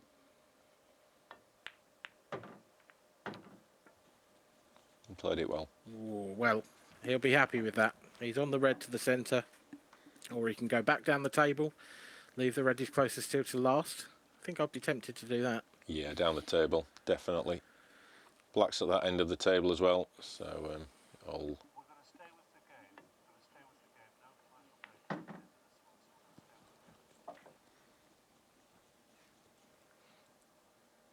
Just stun the white up, somewhere near, just past the centre pocket.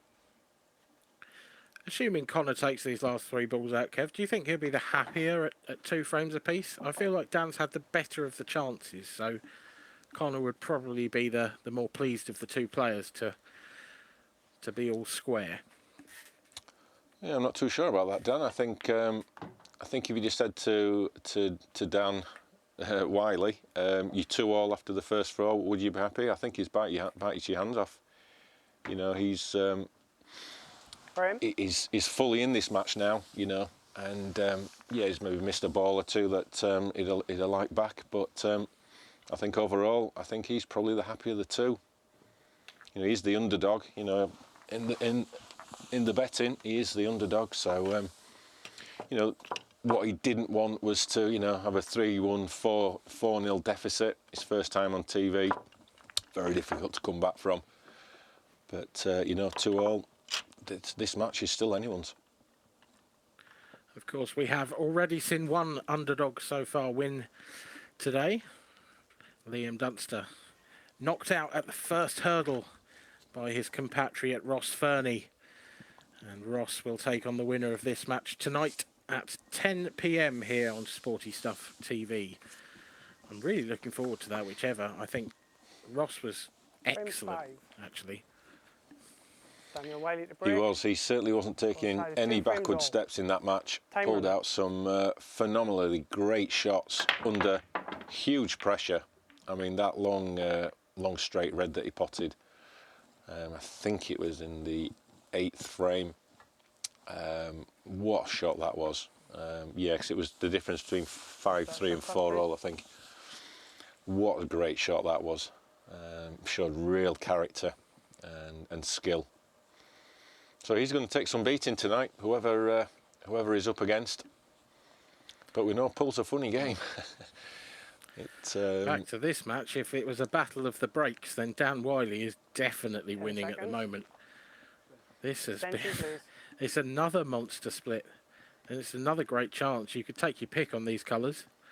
I think I'd probably choose yellows, but I'd be happy with either. 100% yellows, yeah. Spin this white round. He's not quite... He's hit that a little bit too full, but he's okay. Choice of yellows into top left or top right. Probably top left, I like. Just got to cue this. Did miss a long one early in the previous frame, but no mistakes with that one.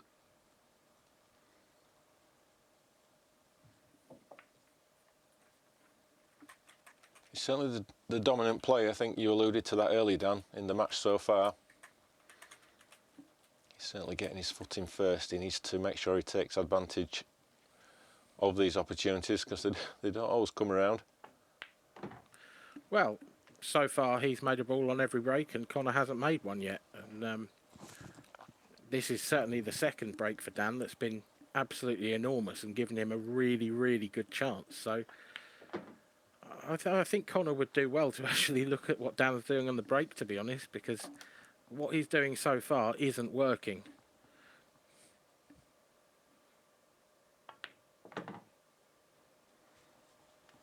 What he doesn't want to do is to snooker himself like he did in the first frame on the black. Probably Is that the curse of the commentator coming out? He can either spin this round off 2 cushions or screw up. Oh, what's he done? Oh, wow. He's cued right across that. I think, do you know, I think he was worried about snookering himself. I think he, I don't think he heard you, but I think he might have had that previous shot where he snookered himself on the black in mind. And that is a big let off for Conor.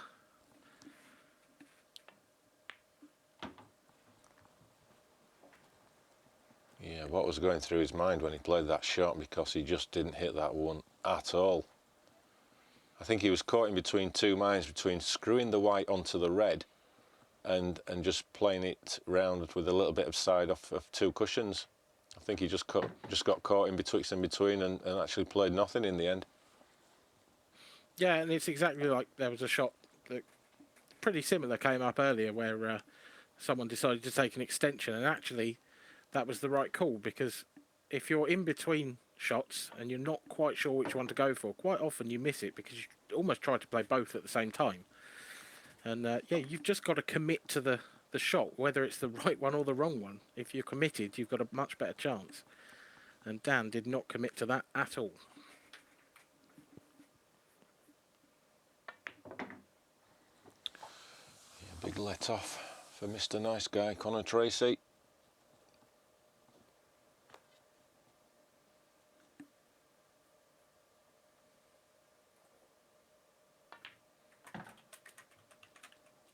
Just wrapping up this frame, a couple of easy balls, easy black. And he'll certainly be feeling the better of the 2 players then. On now at 3-2 up.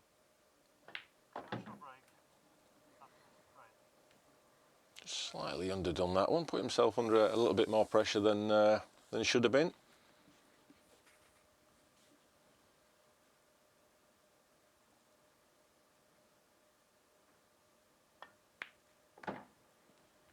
No mistakes, stroked it in very nicely indeed. This black to take a 3-2 lead, and we'll be right back after this break. Frame 6. Welcome back Conor Treacy to the 2021 Sporty Stuff TV Champions Cup. Frame 6 in match 2, and Conor Treacy to get us underway, leading 3 frames to 2. And a ball in from the break, nice split, not as much power as the big show, but just as effective on this occasion. And just want to apologise if you had trouble with your pictures during the programme. I think there's been a bit of an issue at Sky, the network centre, so completely out of our control. I think quite a lot of the channels on Sky have had some issues, so unfortunately we were one of those channels caught up in that, but hopefully all resolved now, and we'll be with you through till the end of this match. And don't forget, we're back on. Talking of issues, Kev. Time running. Yeah, an issue there. My apologies, but Conor Treacy's just put himself in a big issue here. Slid off. Foul. 1 free shot, 1 visit. Wow, what a let-off that was. Time as out. you said, it was Conor's best break of the match by far, and to put himself in a snooker from the first shot. Time running. He'll be very disappointed. Great chance for Dan to get himself back in the match after a bit of a shocker of his own in the last frame, Kev. Yeah, I think whichever one of these players gets to the final, they'll know that there's room for improvement, and that's just gone a little bit awkward again for Dan. All he really needed to do was just nudge that down, you know, 6 inches or so. Didn't need to get cute with the pocket, and unfortunately it's gone a little bit awkward, so he's going to have to develop that at some point in this break.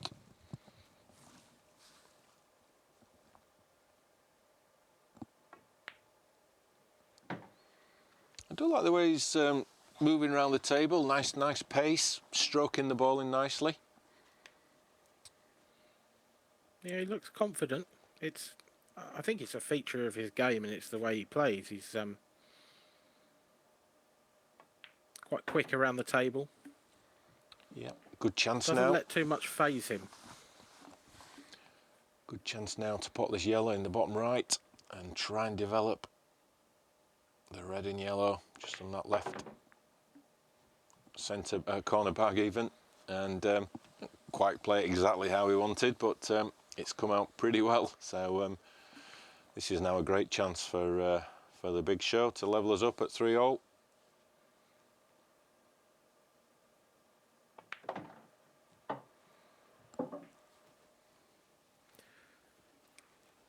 That was nicely controlled as well. That could have gone wrong if he'd overscrewed it. He didn't want to leave himself thin on this yellow to the right centre. Oh, I can't believe he's played that like that, though. I thought he was just going to drop that in and play the last yellow to the left centre. Left himself a real tester now, whichever pocket he chooses. The centre or the corner.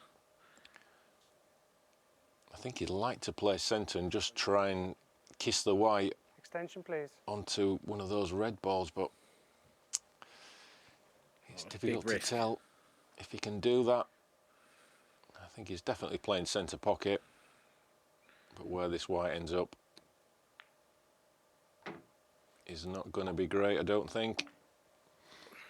Ah, that was always the risk. Yep. I actually expected him to play that with quite a lot of pace and try and come through the reds.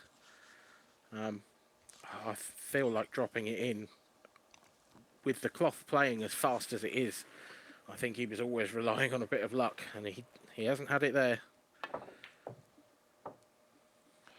Yeah, I think he was just trying to drift the white up and kiss full ball on that red that's near the baulk line, so he could have left himself a long black. But just didn't quite judge it correct, and now this is a great opportunity for Conor to extend his lead and put a little bit of daylight between the two. Dan looks pretty devastated with himself, and if I'm honest, I can understand. I do know that feeling, but it was just that careless positional shot between the last two yellows. Really didn't work out for him, left him an awful cut back to the centre.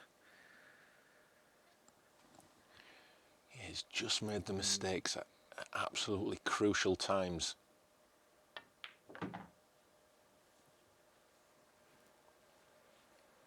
That was nicely controlled. He needs to dust himself off, though. Yeah, it's still 4-2. You know, if Conor does go on to win this frame, which, you know, looks like he will do, it's only 4-2. That is nothing in these rules whatsoever. Particularly because Dan's been breaking well, and it's his break next. Could be a great chance to get himself back to just one frame behind. It'll put the pressure on Conor's break, which hasn't been as effective.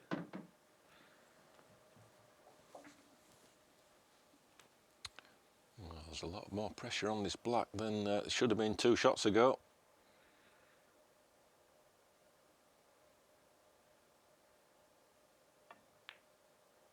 It looks, I was going to say it looks high, but it's gone in the top end of the pocket, and yeah, a bit of puff of the cheeks there from Mr. Nice Guy, but not showing much niceness towards his opponent, and he takes a 4-2 lead. Well, I have to say, I think it's the other way round. I think it's Dan who's been a little bit too nice to Conor, giving him some good chances, and Conor, for the most part, has taken them. Yeah, I think that's it.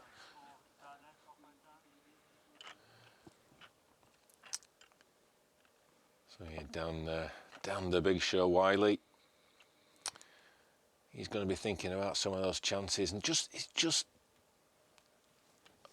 played a couple of shots that if he was in the club it would be a piece of cake, but he's just either underhit them, overhit them, just almost played nothing shots on 2 occasions. And, you know, it could have been him that was 4-2 up quite easily. But monster break. Where's the white?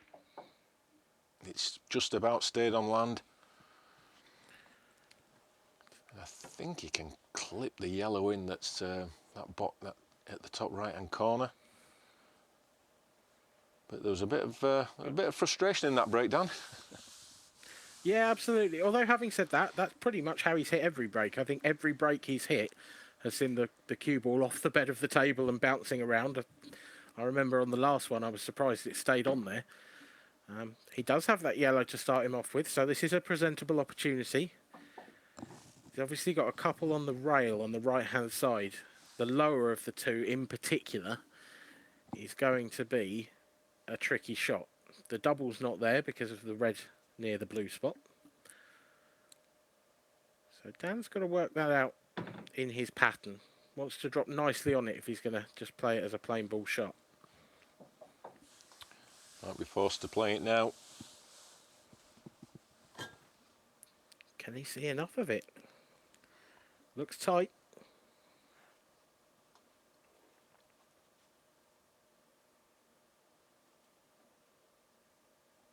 Doesn't have to do too much with the white ball. Just needs to concentrate on the pot. Oh, that was never in. I'm surprised he played it at that pace. I agree with you. I think he just had to drop that in.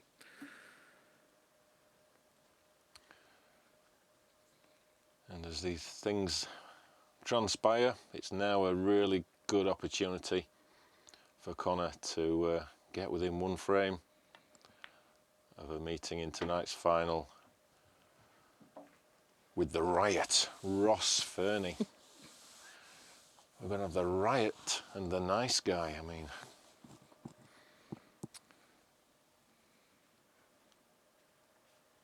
contrasting nicknames to say the least. Possibly a contrast in styles as well, slightly. I think 10 Conor's seconds. a little bit more deliberate in his movements and his mannerisms, whereas Ross is a bit more of a flair player, from what I've seen.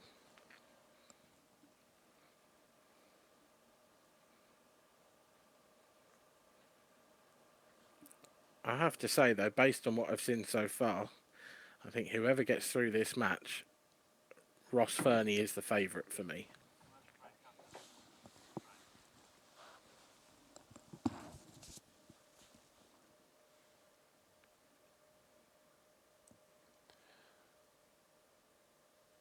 Yeah, I think on what we've seen so far, that's definitely the right call, Dan, but, you know, winnow pool, it's a weird game at times. It doesn't always go how the form book thinks it should do. Just look at the first match. Well, is Conor going to play the red off the other red here? He's left it very thin to play it direct into the pocket. He is going to play it direct into the pocket. And it is going to make it, but look at where that yellow's gone. How's he going to get on the black? I don't think that goes. It's very tight. It's very tight. He's looking at how he can move it. If it went, he wouldn't even be looking at how it moved, 10 seconds. whether to move it. Extension, So please. it obviously doesn't go. He could try and get in behind it and play it to the right centre, but that's got to be on a sixpence. Oh, that is what he's tried. What a shot this is. Well, That is superb from Conor Treacy. is that where you put the sixpence, Dan? Because he's certainly landed on it. Not far off. Great shot. This black to get to within one frame of the final. Where's the white ball going? Where's the black? Where's the black going? Wow. Wow. More twists. After such a great positional shot. Just couldn't finish the job. And a lifeline for Dan Wylie. That yellow ball struggles in, but it's gone in. Can he hold I himself think together? Conor wanted the sixpence about half an inch to the left so that it was dead straight into the middle. It was just slightly off angle, whether he took it long or took it to the centre, but I still expected him to make it.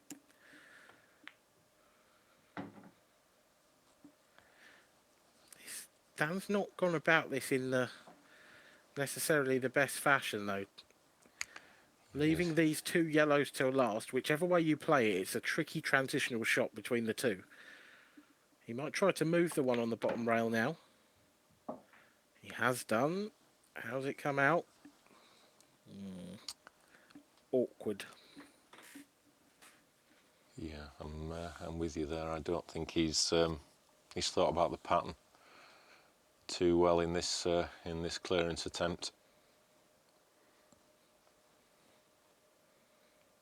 I think all he can do is just try and, 10 seconds. well, either way he's just got to drop one in either the left centre or the top right. Where's the white ball? Is it going to stay up? Has he got the snooker? Possibly. Can he get through to that potting angle? That is mighty tight. I think he can just. Doesn't like it. This is an awful shot to have to take on. He can make it. Oh, fantastic shot there from Mr. Nice Guy. He Right. takes a 5-frame-to-2 lead. Can he complete the job? Join us right after the break.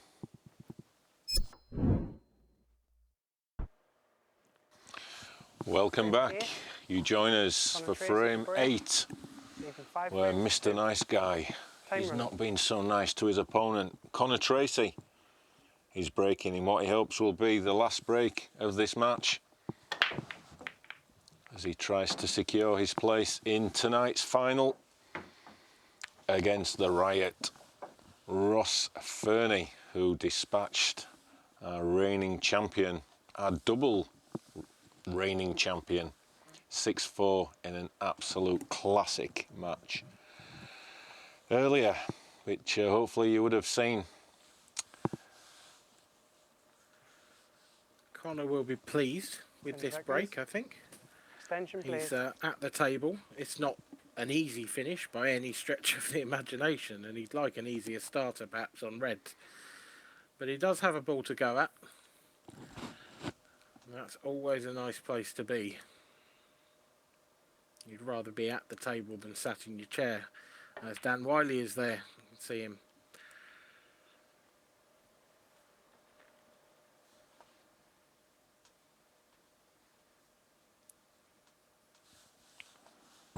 Conor keeping it pretty tight, despite the 5-2 lead, not attempting to push the boat out and finish it in this visit. I think that's fair. I think 10 it's seconds. Dan that needs to Extension, force please. the issue if either of them do, and Conor might be best off, certainly with a table like this, letting Dan have a go at it. There is no obvious finish on at all now. That first shot by Conor has made it more difficult for both colour sets, really. So is the Big Show going to finish with a Big Show? He did go for the shot, didn't threaten the pocket unfortunately, but I guess he always had the knowledge that it was still going to be a messy table whether he potted it or not, so not as much pressure on the pot.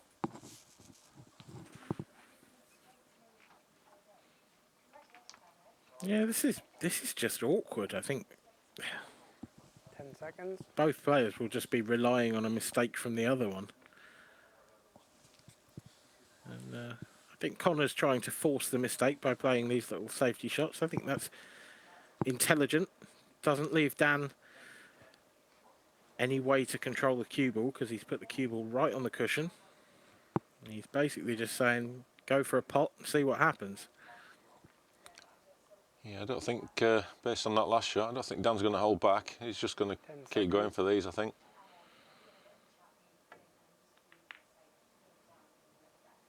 No, he's just tying the red up. So yeah, it's getting a little bit nip and tuck this frame.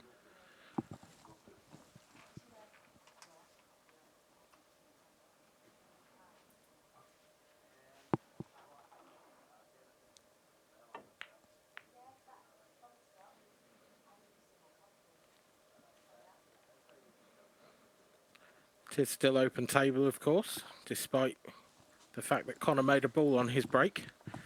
That is irrelevant because it's the first ball potted after the break that determines your colour set. As neither player has potted anything after the break, we still have an open table on our hands.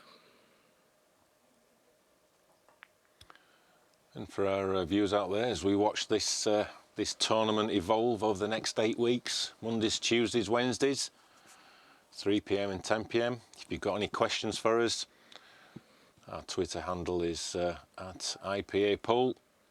Send us a message on there. Let us know your thoughts, questions, anything you want to ask our experts or the players. that's the way to do it throughout the tournament, and we'll do our best to answer as many of those questions as we can.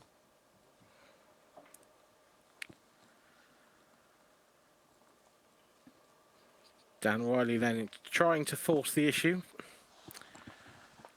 Trying to force his way back into this match, but with every ball he pots, it gets that little bit tougher. And I think he runs the risk here 10 seconds. of opening up the frame for his opponent.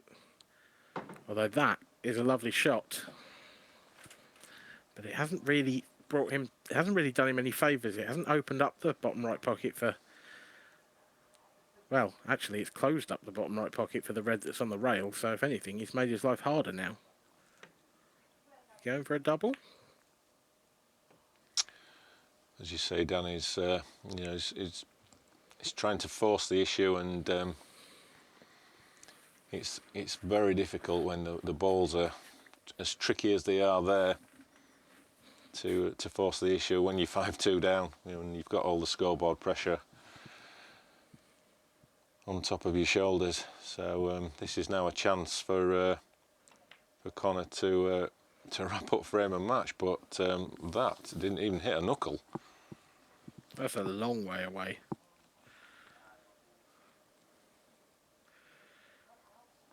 Dan's still got problems, though. The red he's closest to is very tricky. He might take that on now. But yes. Even so, the black's still tied up as well. But it'll send the white into the black, I think. That's hugged the cushion. Oh, what a shot. He's nudged the yellow, and all of a sudden, the match is back on. Well, that's one of the best shots we've seen today from the big show, Dan Wylie. Absolutely superb. But he's underhit that one. Does he take the red long and hold for the black? Or play it into the left centre and come around the table, or just leave it long? Can he screw into the yellow at the side of it? Oh! Ooh. He tried to pinch as much of that pocket as he could. He needed to hit it quite full. Just didn't judge it correctly, and it's another chance that's gone begging. And that's been the story of this match for the big show.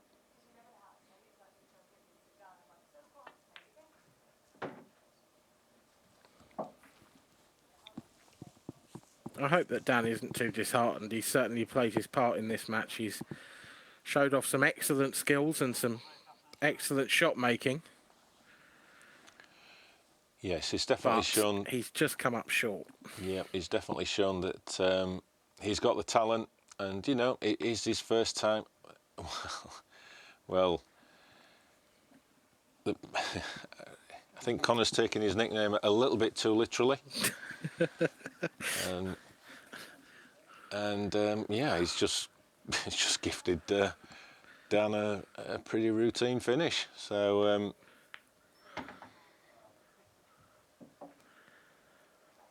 White's heading towards that bag. Is it going to go? Surely not. One free shot, one visit. How has that ever gone in? Wow. Oh, my word. Sucked it in. Time running. Just shows the speed of this cloth. It just kept running and running, got to the edge, and gravity just sucked it in the pocket. And well, what a topsy-turvy frame this has been.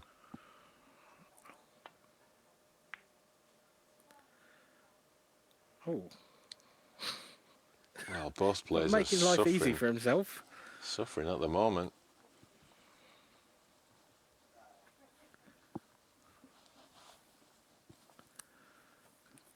Just needs to just regain his composure. Probably thinking of the winning line a bit, and that white's tracking towards the centre pocket. Is that going to go in as well? Oh my goodness me. That's the difference between the two players at the moment, about a millimetre. Wow, this has been some finish to this frame. It's, yeah, just neither of them seem to want it.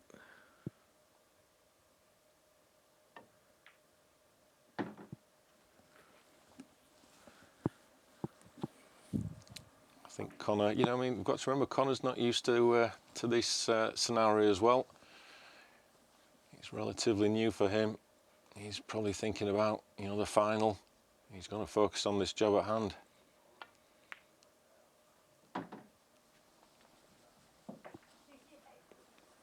Stroke that one in. Just seems to be just off perfect every single shot. This is just a little bit of a stretch. Now he's queuing over the black. He's just making life so difficult for himself.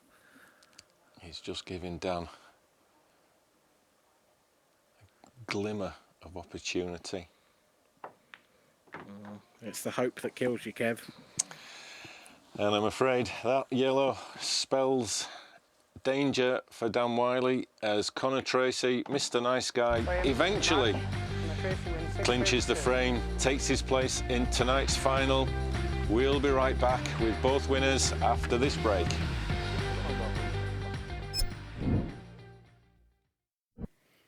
And welcome back to the 2021 Sporty Stuff TV Champions Cup. What a first day. I can't believe it. I'm joined obviously by Mark Pigworth, our resident expert. I'm very shocked about today. I just think it's an amazing start to the tournament. What are you thinking? Well, definitely. God, it's had a bit of everything, hasn't it? There's definitely been a lot of nerves out there.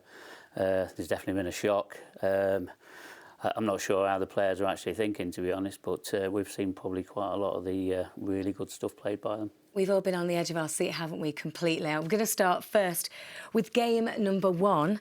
I've got to say hello to our winner, Ross. Congratulations. Well done. You definitely brought the riot today. So how does it feel to have kicked out the winner of the past couple of years? He's like, out, boom, and you beat him. Obviously delighted. He's one of the most consistent players on the tour, so I knew I had to play well, so I was just happy I was breaking quite well as well, so I was happy to get through. So did you have an idea kind of from the start that it could be going in your favour?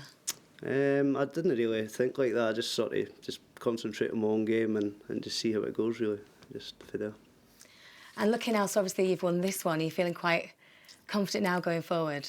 I can't wait. The conditions and that are lovely to play on out there, so just looking forward to it. Yep. And now it is a new table, obviously, and it looks fabulous because we're very proud of it. How did it feel to play on? Because I know you had like all the players had a little go earlier on, just to make sure they knew exactly how it was going to go. Did that change your style of playing at all today? Not really. You've probably seen a couple of positional shots that we were over screwing things, and that's really reactive. But it took a few frames to get used to, but it was nice to play on. And what about with all the cameras and everything? Because obviously we are live on TV at the moment. Does that add an extra layer of pressure, or you seem to me when you're playing you just kind of zone straight in?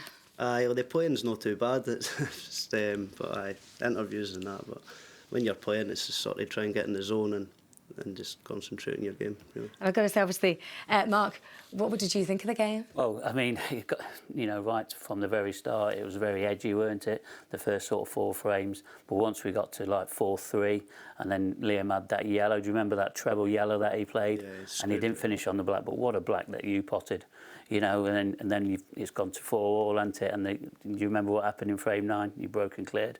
Yeah. And that was absolutely amazing timing. And obviously you just edged the win to go 6-4. Yeah, it was just obviously my brakes started working late towards the end, so obviously you need that to beat a player like him. So I was just really happy just to get over the line. Yeah, I bet. Did you feel like because most of the audience that have been watching you today, you probably wasn't favourite today, was you?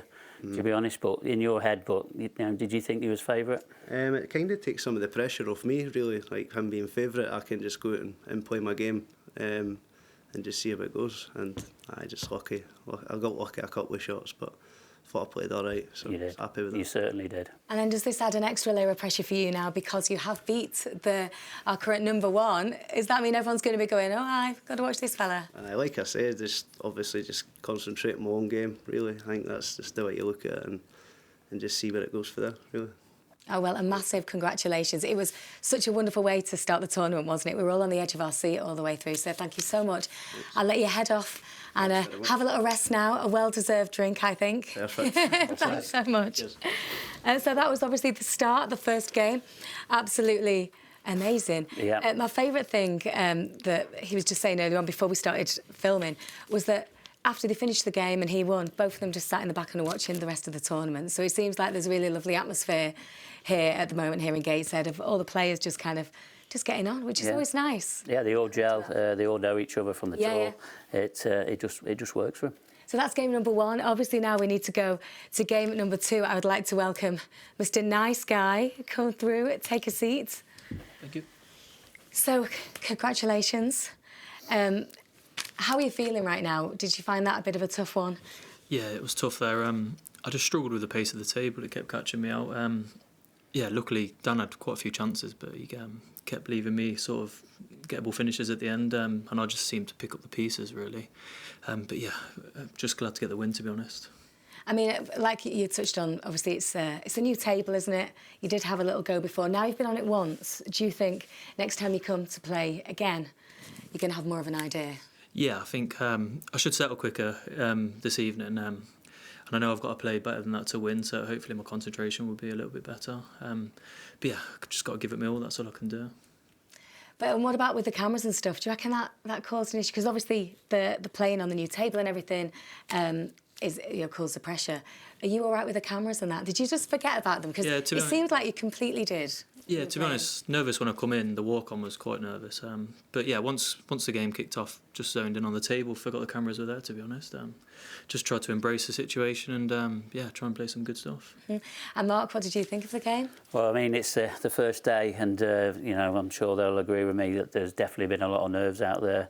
And again, you saw it in this match, you know, at the very start, there was definitely nerves. And there was probably a few more errors in your match, you'll be honest to say, you know, compared to the first match. But you did also, you know, some of the balls didn't really go in anybody's favour today. You know, you saw a bit of bad luck from, I mean, he snookered himself on the black twice, Daniel did, didn't he? Yeah. But, you know, once you got to that, you know, when I saw you sort of come up to the sixth frame and you was 4-2 up and then you got to the obviously seventh frame, and did something start going through your head? Because you had a really good chance there to go 5-2 up, but then it took you another chance to get over the line. Yeah, I don't know. I just fancied the clearance and somehow I missed the ball in the middle. Yeah, it's not intentional, just pressure gets you, I guess, at times. I didn't feel nervous, but maybe it was. Yeah, and what was you sort of thinking, you know, towards the final balls? You know, you're coming down, you've got a really great chance to obviously get over the line. What was going through your head at that sort of stage? Yeah, I was just pleased to obviously get the opportunity, and I just thought I have to take these now. And then when he potted the cue ball, I thought brilliant, got a great chance, but I almost messed that up somehow. But yeah, I'm just glad I somehow held myself together and got over the line. So yeah, hopefully that'll keep me in good stead for later on today. And that's a good thing. You've got the game done now. You've been on the table. You know how it all goes. And you just gotta. Are you gonna just chill out now before the game tonight? Yeah, hopefully get some food, just relax, have a shower and stuff, and yeah, come back. Well, thank you so much. It's already been a fantastic start to the competition, hasn't it? Well, very shortly, we're going to be going over to get some more match analysis. We're, well, very, very shortly, just after the break. We'll be back in just a few minutes with Kevin Barton. And welcome back to 2021 Sporty Stuff TV Champions Cup. I'm Kelly Scott. We are live from the Pride Media Centre in Gateshead, and wow, what a start to the tournament. We're joined with Mark. Mark's still here, our resident expert, and also with the amazing commentary throughout already. We've got Kevin Barton. Kevin, what have you thought of the tournament so far? Well, what a start, obviously, you know, Ross Fernie turning the books up, you know, on the defending champion. I mean, we've always known the talent that Ross Fernie possesses, and, you know, I think, to be fair, he's never quite delivered on that potential, you know, the last few years. But, you know, not only is that a great victory for him in this tournament, I think that's a real boost for his career, you know, and the build gives him that inner belief that, you know, he could maybe go on and do some real damage in this tournament on the back of that result. I think people are going to be a bit nervous about him now, don't you think? Oh, yeah, I think that, you know, it's just opened up the draw a little bit and watch out, Ross Fernie's about. That's what I'll be saying. I just think that's the exciting thing about it now, because it's anyone's game, isn't it? Because I think a lot of people coming into this thought right away, boom, it's done. The Duster's going to go off with it again. And now it's like, who's going to get it? Yeah, we see that in Black Ball Pool all the time. You know, no one really dominates, and although Liam's number one, and rightly so, you know, it's not like you know, Van Gerwen in darts or a Federer in tennis. You know, the titles are split between, you know, a lot of very, very good players. So, is it a surprise? Yes and no, really. You know, he was definitely a favourite, but you know, as I said before, Ross Fernie's got bundles of talent, and it was great to see him deliver it, you know, for him and you know, all his supporters. And we've got to move on as well to game number 2, The Big Show versus Mr Nice Guy. That was a bit of a shock as well, wasn't it? There was times when I think you weren't really sure exactly which way it was going to go the first few frames, I think. Yeah, I mean, the way Dan Wylie played, I think it should have been him that was nicknamed Mr Nice Guy because he just, you know, kept gifting opportunities to Conor. So, you know, he's going to be disappointed, and he's going to reflect back on that match and think, you know, what could have been, because he certainly had some chances, and I guess the first frame just typified it for him, you know, snookering himself on the black when, you know, the frame was at his mercy, and he never quite got up to speed with it, really. I'm quite excited. Could you play it? Do you reckon who think's going to win tonight? Are you going to say? Well, I mean, my favourite's already gone out. You know, I predicted Liam to win this. So you're no good then, are you, with your predictions? I'm absolutely no good, no. But, you know, I won't sit on the fence again. I'm going to go for Conor. Conor, OK. Well, after that performance, Ross Fernie's going to win it for me. I mean, he's going to have to have a real drop of form to not get through to the last 16. So, yeah, I'm in the Ross camp. I guess we'll have to see, is it going to be Mr Nice Guy or is it going to be the Riot? I'm quite excited to see which one it's going to be. Who knows? Make sure you're watching us tonight. It's going to be amazing. Which one is going to get to the top spot? Make sure you're watching right here. Sporty Stuff TV at 10 o'clock.